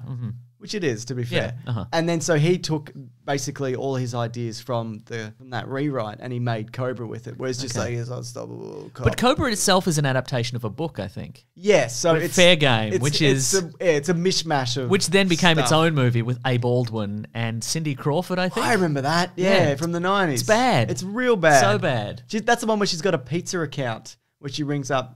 That's They're right. like, oh, Cindy Crawford, it's you. We'll send you a pizza, no problem. I feel like if that's the most memorable moment from a movie, probably not a great movie. I love how they're just like, how do we make supermodel Cindy Crawford feel like a relatable human being? She's got a pizza oh my account. god, she eats so much pizza account. She just calls up the pizza place and one of the huge, please. So, anyway, Cobra's. I only really remember the poster mostly, the glasses and the jacket and the. Yeah, He's an unstoppable cop, but he's killing too many But people. I feel like as a character, he's just the jacket and the. There's Yes, a and the scene, gun, right? Yeah, there's a scene in that movie where he gets home to his house and he turns on the TV with like this very like flick of the wrist flourish with his Rad. remote, and then he's just at home, he's eating and he's cleaning his gun, like he's disassembling his guns and cleaning them with his glasses and his gloves still on. You think like it's he's the in his. That's like Yeah. a Terminator thing, I right? think yeah, it feels that way. Because we talk about this in the Rambo thing in the video as well. But a lot of his career, I think, is him trying to match Schwarzenegger. Yeah, right. And being like, well, I'm not, musicals and directing sequels to fucking Saturday Night Live's not working for me. I'm going to be I'm going to be the muscular action man of. Yeah, but I'm a writer, so I'm more than Schwarzenegger. Yeah. I'm not as big as him. Yeah. I'll never be as big as him, But I'll be as more as him. He's got brawn. I'll have brains and brawn. That's right. But short. Yes, Yeah. that's true. So, what do you think of Cobra, though? Like, you're not a fan? Would you give it a dally off? I'd give it maximum Stathamosity. Yeah, Because absolutely. he's really Yeah. It's just him buying into his own hype. I think is what that movie was. Definitely. Or just being like people will 100%, and maybe at the time I think it was a big hit. I think it got bad. yeah, I remember having yeah. it had bad reviews, but it was a huge hit. I Yeah. think at the time, and Yeah. maybe that the box office was 160 million and it was made for 25. So you Okay, are well, 100% correct. Yes. yeah, right. But I feel like it's just him just buying into the idea that he's just going to be a cool guy on screen and people are going to absolutely love it. And to be honest, he was right clearly based on that box Yeah. office. But it's not good. I mean, it's not a good because movie. it came off the back of two very successful, like Rambo 2 and Rocky 4 came out in the same year, and the next was Cobra. Yep. So it's not surprising that it did really well. Yeah. But get Anyway, ready. I'm going to give it a Keanu. Yeah, it's not on that level, is it? No, Yeah. that's right. I know because you And a Stallone. yes. God, this is so complicated. I like how it's getting more complicated every time. And then the next one, of course, is that you specifically requested to talk about this 1987's Over the Top. Yes. Which is, I think, this is where he tried to go, I'm going to go bronze and heart. Yeah, I think that's what. Do you want to explain the plot of Over the Top? The plot of Over the Top is that Sylvester Stallone plays he's a long haul trucker. Yep. With like a broken down truck, and his goal is to win like an across America arm wrestling tournament so he can get the major prize money and get a new truck. And he's get his like, son back well, as that's well the or thing. He's something? like, I'm gonna go. This is gonna be free and easy, and I'm gonna no complications in my life. It's all I'm about is trucking and arm wrestling and buying new trucks. Yes. But then he discovers that he has a son because one time he went through town and he met like a well-to-do lady who was kind of like entranced by his macho down-to-earthness. I can appreciate And that. they had a kid and he didn't know about it. Yeah. Or he did know about it and he left. But he definitely figured it out in this He movie. figured it out in this movie. But his kid is like this very well-to-do military prep kid. Like Boo. he's very posh and he doesn't gel with Stallone's sort of tough guy down. I didn't realize they were from different worlds. No, they're How absolutely, does this movie even they're work absolutely then? different from different How does worlds. this movie even work then? Well, they bond in the end. You know what I mean? Because he beats him in an arm wrestle? Yeah. Stallone beats him in an Stallone arm just wrestle? crushes this kid in an arm wrestle. Exactly. I love right. a movie about a really specific competition that apparently have very high stakes. It reminds me of Every Which Way But Loose, which is about Clint Eastwood, who's maybe also a trucker, going Yeah. across America in underground trucking fisticuff competition. That's right, yeah. So is it like that, I guess? Yeah, and I guess it's also similar to like Roadhouse, where it's like, Yeah, right. Well, Patrick Swayze's the toughest body. He's the toughest bouncer in all the land. People come from miles around to look at him. Where I think this movie falls down is, for one, it's dumb. Yeah. It's a dumb idea. He does know. He does know that he's. He does. Okay, it's an there you estranged go. wife. He does. Know, he Excellent. does know. That Okay, kid they were exists, married, yeah. okay. but they haven't. But the father, the super well-to-do, like The rich the grandfather, rich dad is like, get out of here. Don't Get see out of us. town. Yeah, exactly. Take your truck and take your muscles. Disapproves of the relationship. Yeah. Yeah.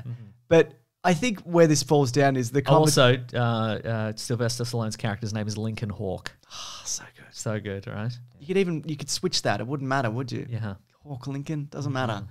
Yeah, I think the idea that the competition is an arm wrestle Yes. is not as interesting as like a gunfight or a fight or a boxing match or it's an arm wrestle. Well, you say that, but you haven't watched it, so you I've should. seen the arm wrestling clips. So oily. I intense. get it. I understand, but like you can have a boxing match go for quite a while and keep interest. But arm wrestling is like No, it's all in the eyes. I know it's all in the bulging eyes. It's in the bulging eyes. You're right. Yeah. Yeah. Have you seen that? There's two versions of the Footy Show in Australia. One of them's cancelled now. I don't know what the other, but the NFL one, not the sure. NFL one, the NRL. the NRL one, the rugby one. Have you seen the one when they have the arm wrestling competition and a guy's arm gets snapped in half on air? No. Like and you just see the thing just break. Oh, no. And then they're like, no. we're gonna cut to a. It is. So that's I don't think I'll ever arm wrestle ever again after seeing that. Okay, good just call. like watching a man's arm. Because the moment you'd be your options there are just lose immediately, because you don't want that to happen to you. Yeah. Or like be on the verge of winning, and then you get that vision of like, well, what if this guy rallies and my arm snaps off, and then you're like, well, I'm done. Then of course, Anyway, over the top should be. That's a Stallion. Well, right? it's a Stallion, it's a Kia, yes, and it's Yeah. got maximum stathamosity. Yes. And I feel like that movie should be better, more seen and more well known than it is, I think. Also, it's bad. Oh, it's Yes. Rambo 3, then of course. Yep. Which again we'll talk about this week. This one I really like. 1989's Lockup. Oh, he's escaping from prison. I really like this movie. Tell me all about it. So it's essentially Stallone goes to prison for a crime that he did or didn't commit. I think he beat up somebody who beat up his dad or something. Oh, yeah, right. So It's a Con Air situation. yeah, he's in there for It's a Con Air sitch. Yeah, he's in there for something that he doesn't deserve to be there. And he's doing time, but he's also a great escape artist. Anyway, it turns out that he has to escape because someone's going to go after his wife in the real world. And even though he's like, but Stallone, you're getting out. The real world of Sylvester Stallone. He's going after his wife, Bridget Nielsen. That's right, exactly. Was it Eddie Murphy? Apparently, they have a long-standing feud also. Oh, really? Because his Sylvester Stallone's wife was Bridget Nielsen, who was in Rocky IV and was he's in Cobra as well. All right. But she's in Beverly Hills Cop 2. Oh, and so did they have an affair? Well, Stallone alleged at the time was like, "You're having an affair with my wife." Oh, Bridget Nielsen's in. She's the Russian. Yeah, she was in the new Rocky. Yeah, Whatever exactly. it's called. Yeah, she's Drago's wife. there you go. Anyways, he's escaping. He's escaping from. He has to prison. escape, and it's quite good. Okay. And I may just be remembering that, but I remember seeing it a couple of times. Is it a devilishly clever escape? I think it's just like climb some pipes and whatever. Yeah, right. Do you like climbing pipes? Well, I mean, these days they design a prison where you can't climb the pipes. That's true. So, yeah. They don't have like just a secret wall behind your prison cell which you can just climb into. That's true, yeah. And get out of there. Yeah, absolutely. But then, of course, if we're talking Prison Break movies, Tango and Cash that same year. I'll lock up. I'll give it all the ratings. Okay, good. Tango and Cash isn't very good, but it's very entertaining. I agree. Yeah, Yeah. exactly. It's got the Stallone Kurt Russell team up we first saw in Guardians of the Galaxy 2. Yes, I can't believe the way they cast this. That Stallone Is the nerd. Is the nerd.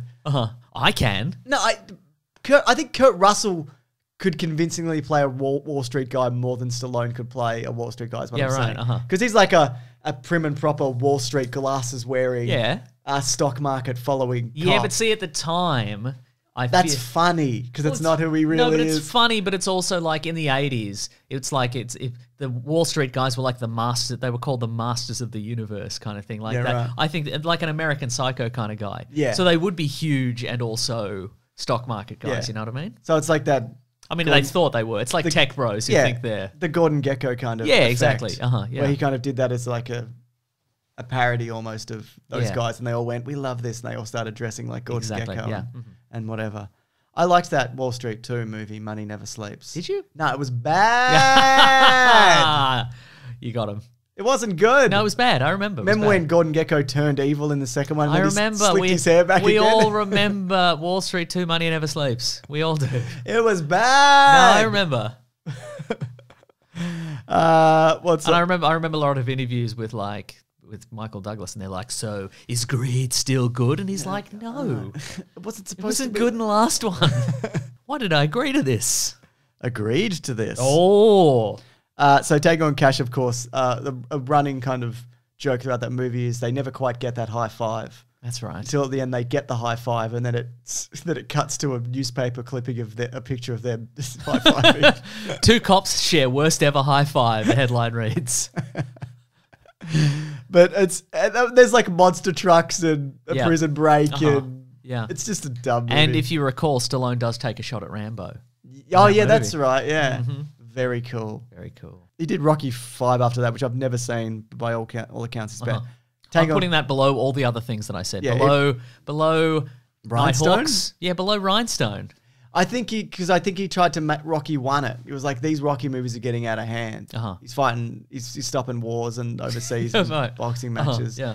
But yeah, and then of course he did the movie, and I just the only reason I've seen this because I remember I had a day off school and I just happened across it during the day is 1991's Oscar. What is that? It's a John Landis directed comedy. Is he some sort of? I picture him like wearing a scarf and a little pom pom hat. What's his deal? He's a mobster. Okay. But it's shot like a 1930s screwball comedy, kind of Okay. almost like a stage. I think it is a stage play. Okay. And I remember at the time thinking it was okay for what it was, but apparently I haven't seen it in 20 plus years. Apparently people hate it. Okay. And it didn't do well and it wasn't funny and people are like, Stallone can't do comedy and this is not good. And Okay. and it's just kind of a wacky, there's no action. It's just like pretty much set in the one location, like this mobster's mansion. And anyway, Okay. I loved it. It sounds like you did love But it. apparently it's bad, or Okay. also I barely remember. And it is a wacky screwball comedy. Yeah. Interesting. Yeah. How does Stallone carry off wacky screwball comedy?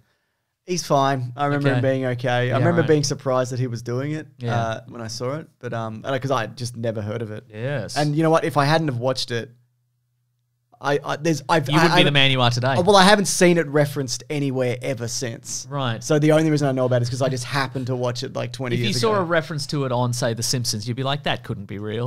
That's- Absolutely. And then, of course, 1992 is... Oh, he's hanging off a clock in the poster. Yeah. Look at that. Look at that wacky situation he's in. That never happens in the movie, but I think they had to go... Let's do some action Let's stuff. have something. Let's say something is happening in this. He's cliffhangering it years before cliffhanger. He really is. Stop.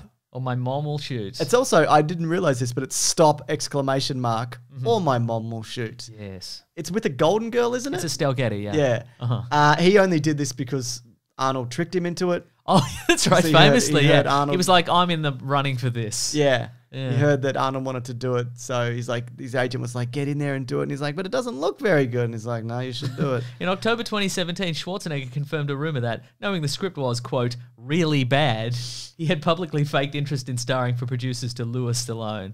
That's great. It's a great fake out. Yeah. This film has an 8% approval rating on Rotten Tomatoes. Because it's good? Yeah. Great. Yeah. I Anyway. mean, those 8 people, they loved it. It's their favorite movie of all So time. there's 100 reviews, is there? Yeah, that's right. Yeah. Isn't there like jokes about Stallone needing his nappy changed or whatever and things like that? Like I his don't mum's know. like, I I remember don't changing know. your nappy. It doesn't I matter. don't know. Yeah, anyway, bad. Then, of course, 1993's Cliffhanger. Here's a review, though. It says, Rita Kempley of the Washington Post called it your worst nightmare. Wow. That's probably a Rambo. My worst nightmare? That's probably a Rambo reference. But stated that the concept is actually better for Stallone than the premises of his earlier awful romps, Rhinestone and Oscar. So there you go. Like a rhinestone cowboy.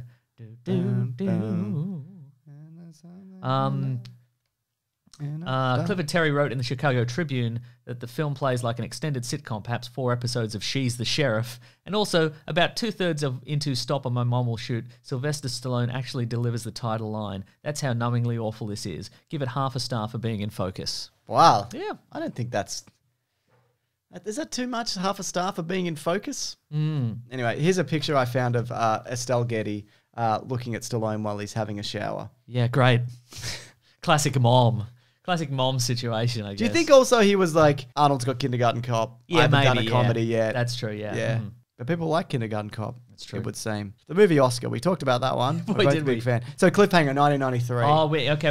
This is big 90s. This is his 90s resurgence. I think there was a bit of a slump there. Uh-huh. Like after Tango and Cash, it's Rocky 5, Oscar, Stop My Mum Will Shoot, Will Shoot, and then it's Cliffhanger, Yes. which kind of brought him back. And also it was oft parodied, in particular, Ace Ventura 2, When Nature Calls. Correct, He drops yes. that raccoon into a... What was he? Rock climbing with a raccoon. Or whatever happens in Ace Ventura. I don't know. Don't rock climb with a raccoon. Don't do it. Idiot. Anyway, it starts with Stallone dropping somebody. He's like, "You're not gonna die," and then she dies. He drops her. Yeah. And he's probably haunted by that. Also, Michael Rooker's in it. Oh, yeah. Their mate's in it. But he stopped rock climbing because he's like, "I've had too many rock climbing accidents, one specifically." And then some terrorists led by John Lithgow. Oh! Need to get some nuclear weapons or something. That's right, yes. Is it, or maybe regular bombs? I don't know. But they kidnap Michael Rooker and Stallone has to cliffhanger his way up to stop. That's right, yeah. And there's a lot of stunts and helicopter action and real rock climbing, they say. Okay. Yeah. When was the last time you saw this? A long time ago. Yeah, it's not good. I'm not saying it's good. I was going to say, but it's like a fun action. Yeah. Does it feel tense? Does it feel like you could drop off that mountain at any 'cause time? I think there's a lot of like, I don't know. I watched it. You know, Alex Honnold, who that famous rock climber, the free solo guy who's climbing. Oh yeah, for sure. Like I think he does a video where he breaks down like rock climbing movies and it's like there's some like realistic stuff in this, but it's mostly like lunacy from memory. Yeah, right, I think that's what he said, but it's fine. And at the end, there's a big explosion in a helicopter or something. I can't really remember. Okay. But he drops that raccoon. That's what Yeah, which was obviously haunted him. So anyway, is it a good movie? I know it was a video game. It was a video game. Yeah, Yeah. that's primarily like what I think I remember it from. Yeah. Also in 1993, I'm a big fan of this one. Demolition Man. Oh yeah, absolutely. Yeah, this might be the pinnacle. I think it might be. Yeah. It's of his action stuff. Yeah, for sure. Stallone, Snipes, The future. Bullock. Programming someone to know Kung Fu. That's right. Yes. It's pre The Matrix. It is, yeah. Uh-huh. At the end, freeze the villain and kick his head off. Yes. Yeah. Future cars. How do you poop in this future? Seashells. Yep. Yeah. Apparently, he's been asked about that. And apparently, you're supposed to, he said as a joke, you use the seashells to like scoop it out of you. Wow. So there you go. Wow. But he's always getting fines for swearing in the future. What year is it? Like 2032? Dennis Leary. Dennis Leary. Remember he has like a... He's the head of the resistance. Yeah, he has like a Dennis Leary-esque like monologue about society and like... Yeah. I want to... It's pretty much the arsehole song, but in... Yeah, for sure. But in Yeah. a movie, yeah. Oh, man. Yeah, it's just kind of like it's schlocky and it's fun and silly. And Yeah. it's got Sandra Bullock true. and Taco Bell, except if you're in other countries where they changed it to Pizza Hut, like they did for Australia. Did they? Yeah, they like CGI'd it all. Really? Yeah, I think it was Australia. What an innovative use of CGI there. I think so, yeah. Yeah. And it's also We got... know what Taco Bell is. I guess it's a promotional thing, though. Yeah, exactly. And also it's got the guy from Yes Minister as one of the villains. Oh, it does too, yes. Nigel something? The little one with the big eyebrows. Yeah, the little one with the big eyebrows. Yeah, I understand. Exactly. It's a fun movie. Yeah. Well, I mean, maximum Stathamosity, obviously. Kiar, Big yes. Kiar, yes. Obviously, and a Stallion. for the downloading the Kung Fu. Yeah, and for sure. Stallion, Uh-huh, yeah. yeah. I didn't see this one, but did you see The Specialist in 1994? He's a bomb guy. Sharon Stone's in it. I think I did see it, but I retain no memories of it. Okay. Yeah. It's serious, right? It's like we're going to talk about Assassins later. It's basically the same. Okay, I was going to Is say, that- yeah. Uh-huh. And then Judge Dredd in 1995. Oh my God, I watched this. It's fun, right? I rewatched it. And bad, but I mean, it's fun. it's certainly bad. I mean, and again, the biggest crime he does in this movie is I think because he was like, okay, this is a comic role. Yeah. I have to go big all the time. So Yeah. there's so much. I don't picture Judge Dredd shouting. There's a lot of there's a lot. Yeah, exactly. And he obviously takes the helmet off. Yeah. But I almost mean, immediately. and it may have killed the new Dredd movie as well. Yeah, I think it probably did. And I Yeah. think that the world itself is just filled with weird, like, mid-90s action shots that look... Yeah. They're just kind of generic and boring, but they are dressed up like Mega City 1, and I think that is the major appeal. That the costume is dead on accurate for some really reason. Is, yeah. We get the eagles on the shoulders. Exactly. And, We get the bikes. Yeah, bizarre. I mean, the guns are different, but like we get bizarre villains like Mean Machine Angel, who's got like the dial on his head to up. Is that the metal guy? No, that's Hammerstein from the ABC Warriors. That was another Fleetway. Oh, okay. They crossed him over the right. giant robot when he's in with the mutants. Yeah. Right, yeah. And Amanda Sante's in it. Oh my god, they're twins or something. Twins or something. They don't even look the same. Yeah, it doesn't even make any sense. That makes no sense. Yeah. Is he genetically modified in the comics? He is, isn't he? Because he lives longer than. Like he doesn't age the way that I think in the comic books all judges are clones. Yeah, okay. I think they deviated in the movie. I think Amanda Sante is his clone, and that's a real big deal. But if I remember correctly, in the regular 2000 AD Judge Dredd universe, they're all clones. Okay, I great. think. Yeah. Anyway, I like what he's about. Yeah. But I really like the reboot, which is much better. For sure. In every conceivable way. But I would have again if I like the big robot. I think the robot again looks good. if we could smush them both together, I'd be way more interested in Carl Urban Dredd. Yeah. With more of the aesthetics of the original. I think that's a Judge budget Dredd. thing, though. No, as well. yeah, you can't go into the wastelands. But also, and again, maybe I don't really want that because the idea of what do you want? I Mason? don't know. That's why they both failed. The public, as represented by me, doesn't know what they want. But like, if you did give him the giant golden eagle on one shot, like the broad comic book one, and the insane Mega City one, where everybody's this bizarre cartoon exaggeration of real life, and Mega City 1 is this 100-layer city of madness. Maybe you'd be like, well, this isn't a future that could possibly exist. Whereas the Dredd Carl Urban future feels like a future that's stalled, and that's why judges exist. And it's weird about the Stallone one is, well, we're talking about this one a lot, but I guess it's a comic book property, isn't it? But like, it's built like a satire, like all those things you're talking about, like over the top, like ridiculous like legal systems and costumes and clothings and robots and whatever. But it's not at all. Yeah, like, it's not say anything. No, it's absolutely not. Yeah, that's true. And again, like Judge Dredd, the character, is intended to be like the ultimate expression. I mean, it's set in America allegedly, but it's like the ultimate expression of like Thatcherism. It's fascism under Margaret Thatcher, basically, and he's just this ultimate representation of law over real justice kind of thing. And but this is just like he's got to shoot a bunch of dudes. And it's his brother. His brother's there as well. Yeah. He was the law. Yeah, he was the law. James Remar's in it as the gang leader at the start of the movie. And of course, Rob Schneider. Rob Schneider is also in it, yeah. Great stuff. It's not good, but it's fun, right? But it's got maximum Stathamosity, obviously. You know it is. Yeah. And it's pre-The Matrix. Yeah. Which is a big yes from me. That's right. Do you know anything about assassins? Because I don't know. The one. It's he's an old assassin. Puss in Boots? Yeah, I was going to say it's Banderas, right? It's Antonio Banderas, and he is... It's Gemini Man with no cloning. Oh, okay. I get this confused with X versus Sever. Ballistic X versus Sever. That's also Antonio Banderas, but also Lucy Liu. Yes, okay, We should watch that, because allegedly it's one of the worst movies of all time. Oh, interesting. Yeah, it's like one of the rare 0% on Rotten Tomatoes. I love ones, that. I think. Yeah. So he's the old guard. He's the old guard, and so he's off the back of like the El Mariachi film. Yeah, for sure. And Banderas is the new guy, and he's like, and the tagline in the trailer was like, "But to be the best, you have to eliminate the competition." And Banderas is like, well, I'm going to get rid of this guy. Is it a good Because they can't just be competing assassins who... I mean, surely there's enough people just in the world work on to different kill. continents. Exactly, right? Yeah. Anyway, it's bad. I never finished it. Okay. Yeah. Well, then, did you ever finish 1996's Daylight? He's a small town cop and something earthquake. And I think he's some kind of specialist in like disasters. You know what we've hit here? We've hit the middle period, Renaissance, and then immediate slump is what's happened. Yeah, you're right. Yeah. So I don't remember hating Daylight, but it's basically there's an earthquake or something, and then a whole bunch of people get stuck in a tunnel, and they have to send in Stallone, and Stallone's son's in it, who's since passed on, but and he's just rescuing a bunch of people from a tunnel. You know what? I'm confusing that with Copland, which was his next movie. I have not seen Copland. Copland's pretty good. But I've heard Copland's amazing because this is the one where famously he put on a lot of weight. Yes. And he plays opposite De Niro, and he's like a deaf cop as well, isn't he? I'm looking at this list now. I should have rewatched Copland. Yeah.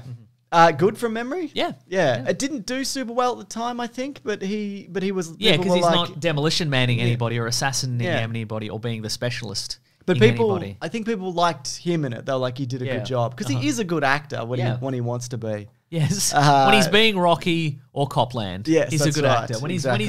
when he's doing a project that he's actually passionate about, he just doesn't want. It's not a project he's doing just to buy some more $1 million watches or whatever. You mean like 1998's Ants with a Z? Exactly. Yeah. Mm-hmm.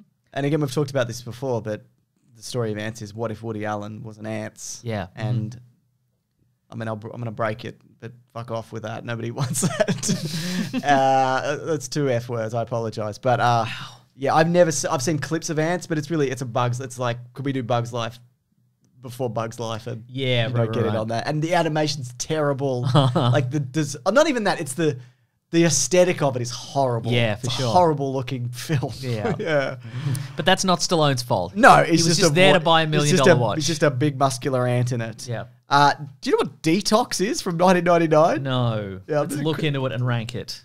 I'm sure I saw the trailers, but I don't know what it is. It's recovering from the psychological effects of witnessing a brutal crime. FBI agent Jake Malloy, Stallone, checked into a rehabilitation clinic for law enforcement officers in a remote wilderness of Wyoming during the dead of winter. He soon finds himself helping out the other patients as a serial killer begins killing them one by one.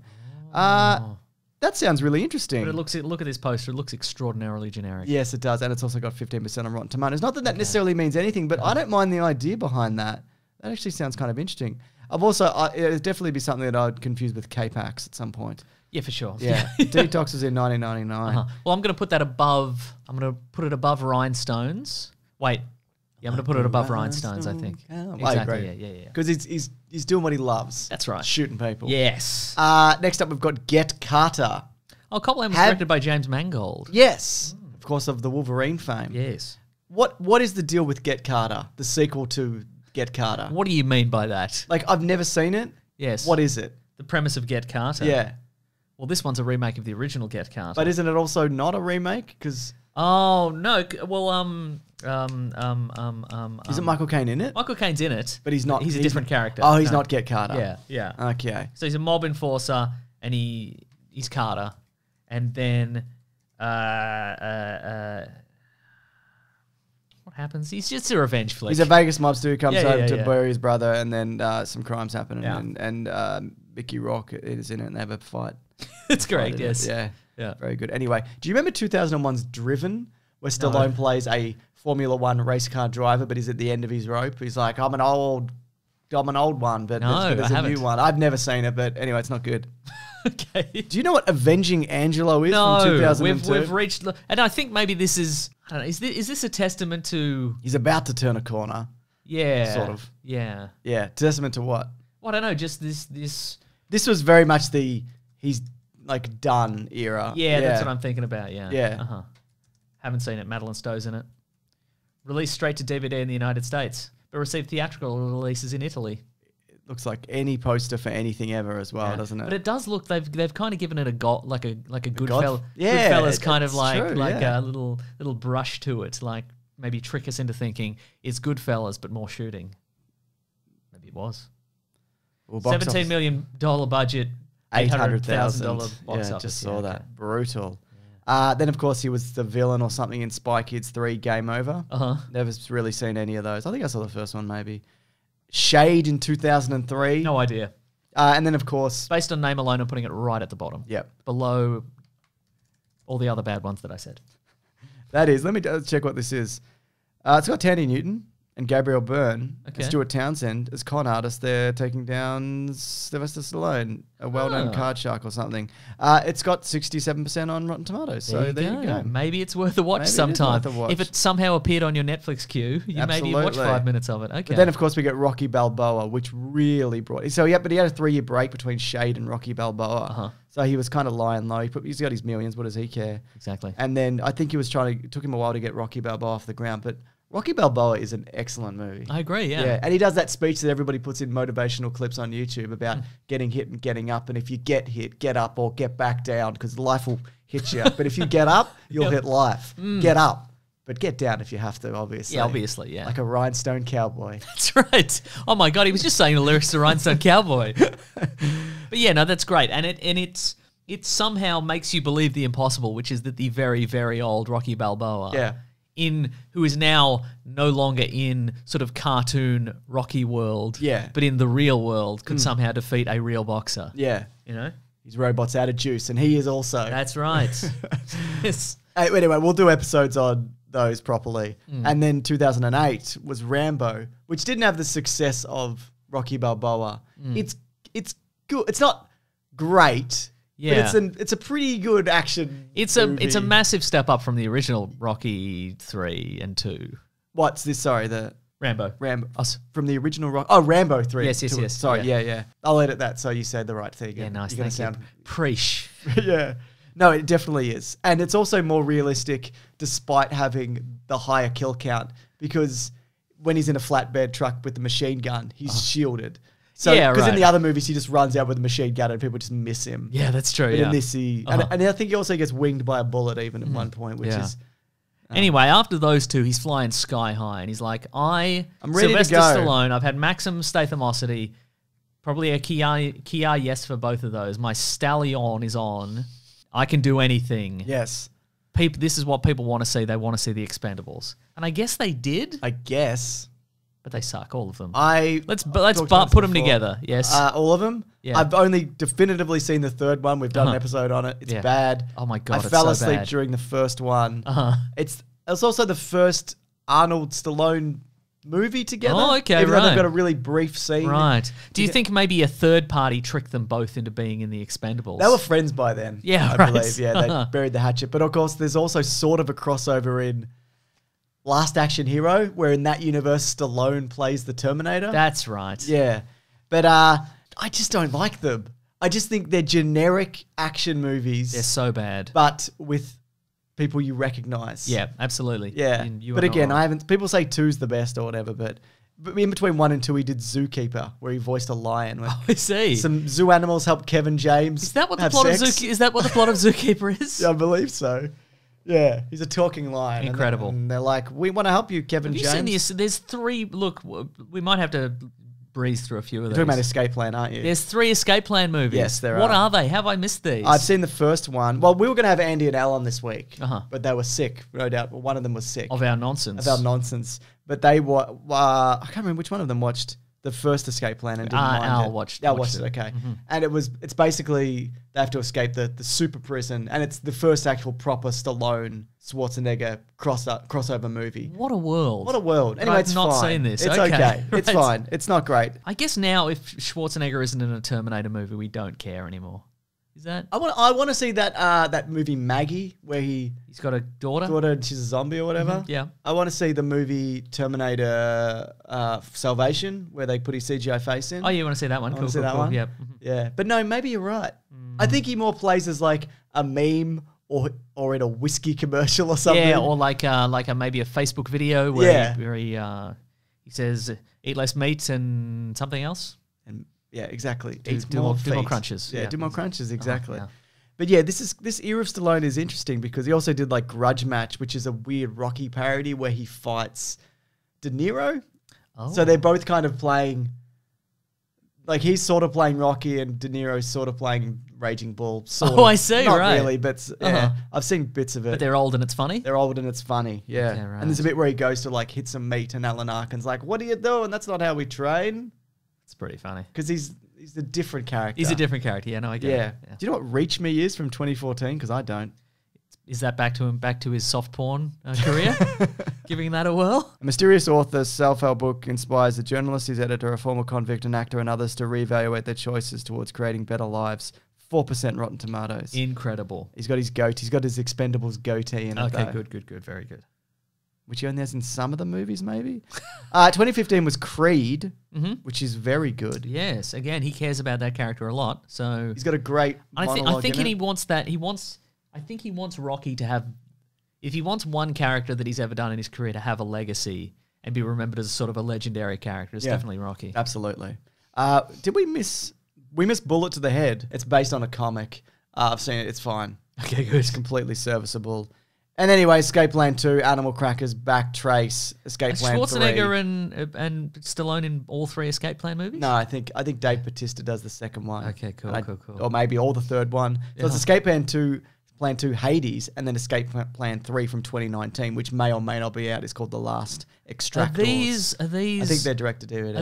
Are they escaping? Second ones. Are they escaping real world super prisons, or are they escaping sci-fi prisons? Okay, to spoil the first one, it's sort of a sci-fi prison because they're like, you can never escape this prison. This prison's it's in your mind. It's the best prison you'll ever be in, and you don't even think about escaping. And then when they go to escape, he goes to see what's going on. It's on like a barge ship in the middle of the ocean. You can escape that. What? Where are you going to swim to, Mason? Your mum's house? She's not even home. She wouldn't even open the door for you, mate. I reckon she would. Oh, she might actually. She might be happy to see me, actually. I don't see her all that often. Yeah, so what do you think of that? Love Escape it. Plan. The second 2 both have Dave Bautista. They Yes. also both have Curtis Jackson, 50 Cent. Oh, 50 Cent himself. That's right, yeah.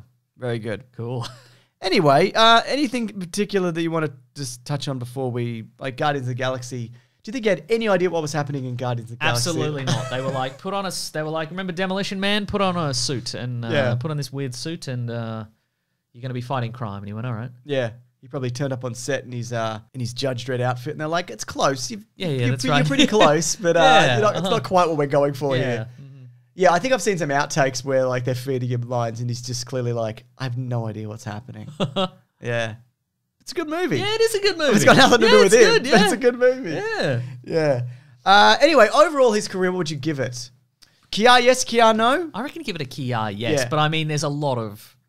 Look, respect for Respect the game. Respect the work ethic, absolutely. But I mean, there's a lot of garbage in there. Yeah, but I also think that he's really... Is it just him making good movies to outrun the garbage, maybe? Maybe. But I think also, like, he's created characters that have endured. That's true. To the modern day. Like, I feel like the same way that he's kept going, like, with his action movies and keeping himself in tip-top condition and whatever. It's just like this pure grit that kind of drives him. Yeah. And has kept him relevant for like 40 years. And I think that, again, it's not just that he has been, these characters, it's that he did create them. It's kind of like, it's not just like, well, they gave me a script and I went, okay, I'll act the heck out of this. I'll do ants, he said. Exactly. It's just he's had the major hand in creating his most iconic role. So maybe do it again, Stallone. Yeah. Just give us one more.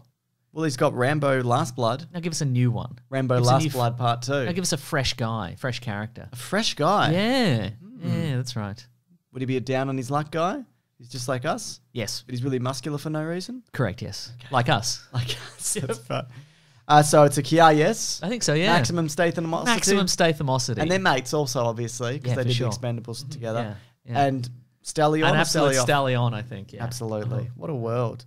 Should we move on to the next segment of the show? Yes, we should. Do you know what that segment's called? Is it called What We Reading? What We Gonna Read? It is called that. Incredible. I'm doing the thing.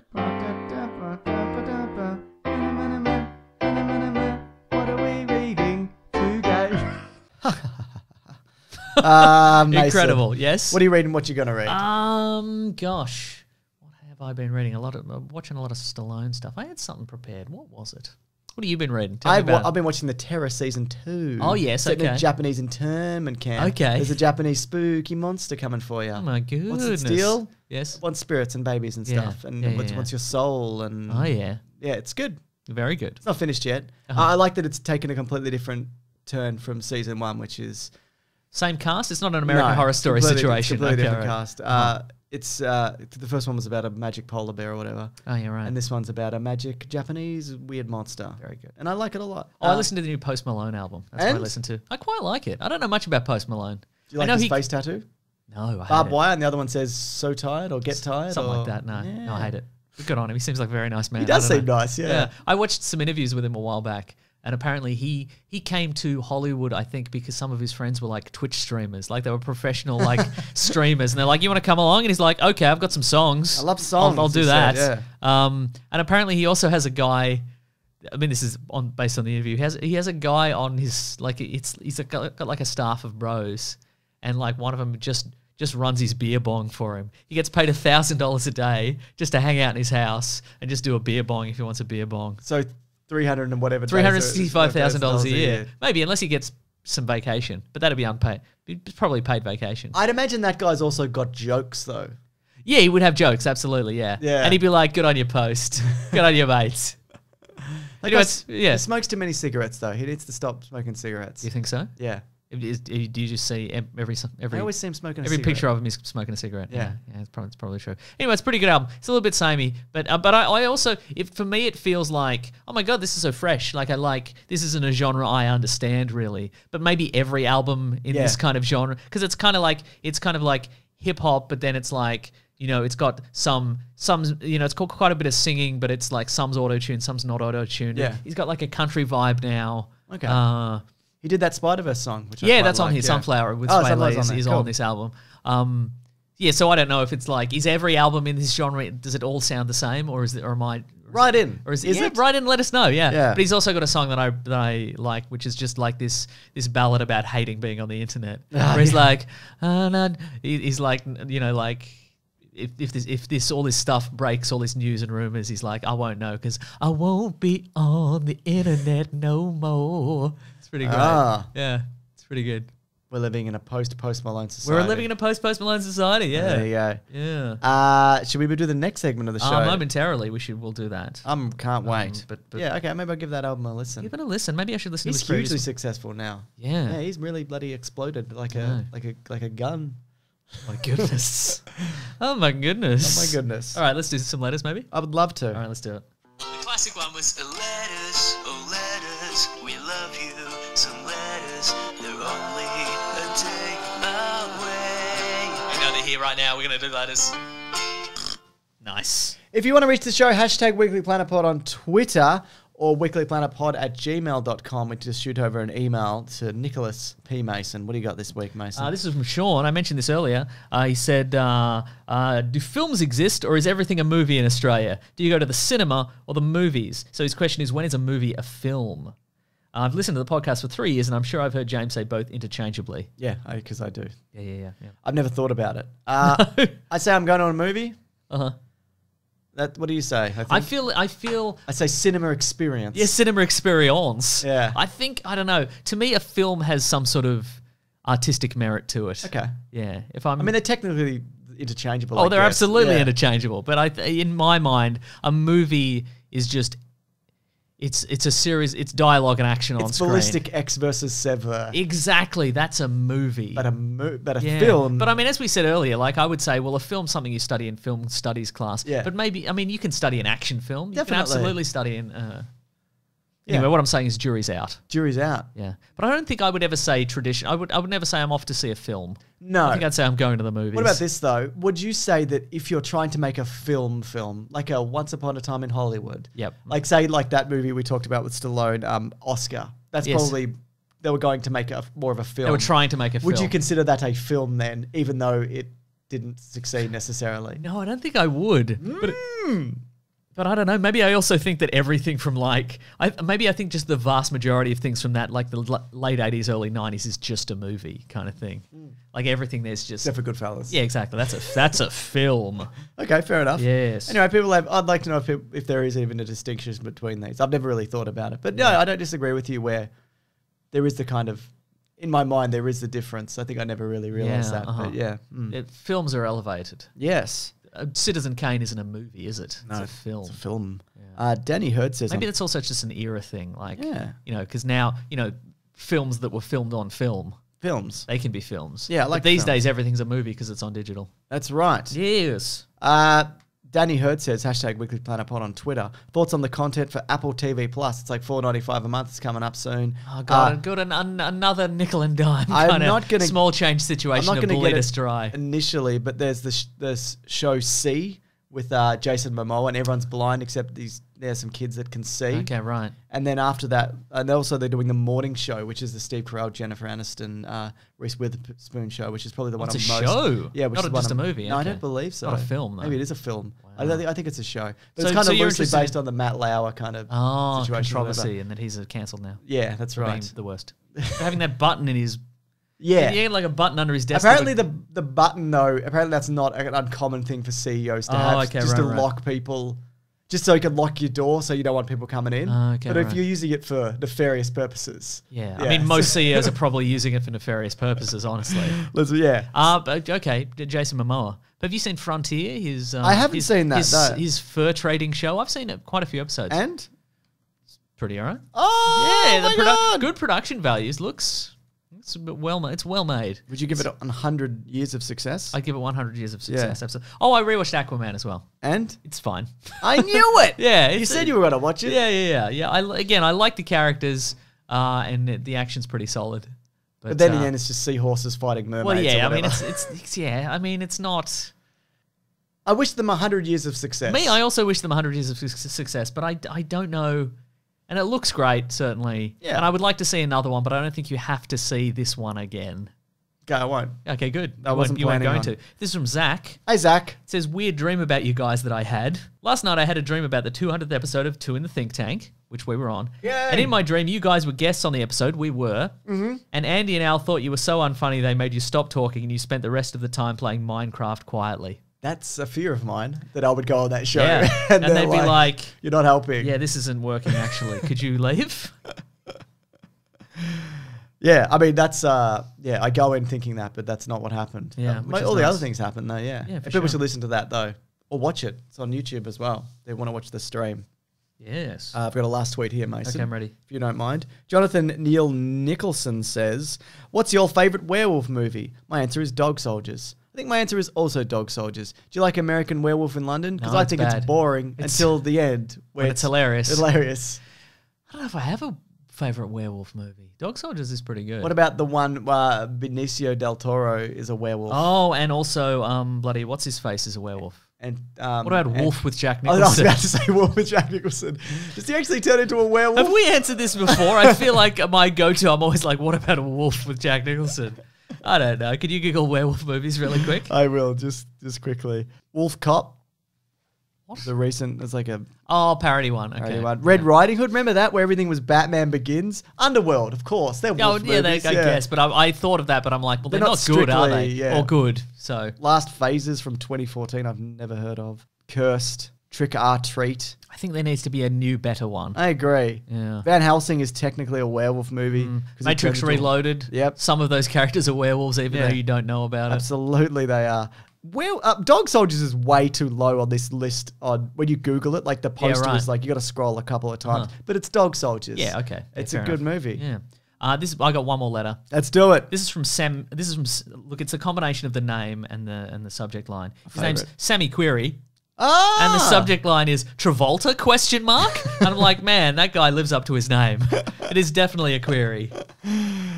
What do you got? Imagine if his name were like Sammy ! He's like, Travolta? Anyway, he said, hi guys, listen to the show for years. All I want you guys to do is do an episode about swordfish with John Travolta and Hugh Jackman. That is all. We probably carry about a garbage that, right? Yeah, look, I guess if Travolta and Jackman team up, and To Halle kiss. Berry, ooh, Yeah. maybe we would do that. I don't know. Swordfish is bad. It's so bad. And it's absolutely like style over substance. Just. Do you remember that was the clip they used for This Is DVD? Because there's that scene with the explosion and they used like the Matrix bullet time. And that movie is all like that movie. Maybe we must have talked about this years ago, but that movie there's an opening monologue with Travolta that just way over promises this movie because it's all about like he has this monologue about the movie Dog Day Afternoon and it's sort of it gives us the idea that this movie is going to be like something. It's not going to be a stupid action movie. It's going to be something special. And then it's just a stupid action movie. It's one of the stupidest action movies there is. And I love Travolta's hair and little. Oh my god, his flavor saver. He's got the flavor saver. He's got this. He's got a series of like long suits on that he wears and like monochrome ties. Oh my god, maybe we should watch it. Yeah, just to see what it's like. If it's even available, maybe it's not. They just deleted it. Yeah. But that was kind of a big movie at the time, wasn't it? Yeah. Oh yeah. Let me see how it was because Halle Berry got $1 million to get her boobs out. Well, actually, budget was 102 million and it made 147, so it didn't do super well. Yeah. Okay. There you go. I forgot about that. They were right about the Halle Berry thing. Anyways, that's the end of the show. End of the show. Thank you, everybody, for listening. Thank you for subscribing and liking and telling a friend and giving us a nice review. James, you have a nice review there. You know I have a nice review, Mason. This one's from me. It says, great work, guys. Keep up the good work. Nice. No, this is from Peter You're B. back. You're definitely back. It's from Peter B. It's at brackets Joker fan. It's 5 stars, but it says, it's no Joker. I mean, it's good and all, but it doesn't change the game enough. Quite unlike Todd Phillips' masterpiece, Joker, which really changed the game for literally everything. We cannot argue with that. It definitely did and has. That's right. So, look, we can only aspire to that, but we'll never achieve it. Appreciate the 5 stars, though. It really helps out the show when people do it. You can just do it in-app. Yeah. You got an app? Do it in the app. Do it in-app. Find that stars. Do it. The thumbs up. Do it. If you'd like to support the show, actually, before we say that, if you'd like to get in contact with us, it's weeklyplanetpod at Facebook, at Gmail, at Twitter, at Bandcamp. Yes, you can also go to planetbroadcasting.com. You can look at all the shows in the Planet Broadcasting Network. There's Think too Tank's many Hard, good 200th ones. episode. Yeah, give that a. I've been churning through that. Yeah, I've it's been watching great. an hour at Yeah. a time at home. You can also sign up to our newsletter from the great Rob Collings. He is at The Weekly Planet on Twitter. I'm at Wikipedia Brown on Twitter. And on Instagram, I'm Nick Maso, NickMaseau. You are Mr. Sunday Movies everywhere. I certainly am. We've got some T-shirts on tpublic.com. If you'd like to support the show, you can go to patreon.com/Mr. Sunday Movies. Chuck in a buck. We would very much appreciate that. Yeah, Or click the Amazon affiliate link in our episode description and buy some things on Amazon. Yeah, it does something. Stallone box set. Yep. It's I'll put the just Rambo box set down there. It's the shape of his head, a cinder block. It's literally a cinder block. We've got T-shirts and TeePublic, as I said. Thank you to the Brute and the Basilisk and the Rackham for all our musical themes. That's the whole show, I think. That's the whole show, and we'll see you guys at a later date. Yes. Next week, Rambo 5. Yeah, we might get Alan Andy in. Yeah, we may very well. Yeah. If they're not sick again. Jerks. Unlikely story. I'm sick. I'm still here. Yeah, that's right. I'm earning a crust. That's right, exactly. So I didn't do a Sunday video because I'm working on the bigger video. So I'm the magnum opus. You know what it is, Mason. Yes. All right. Thanks, guys. Grab that gem, you guys. We'll see you next week. Goodbye. This podcast is part of the Planet Broadcasting Network. Visit planetbroadcasting.com for more podcasts from our great mates. I mean, if you want. It's up to you.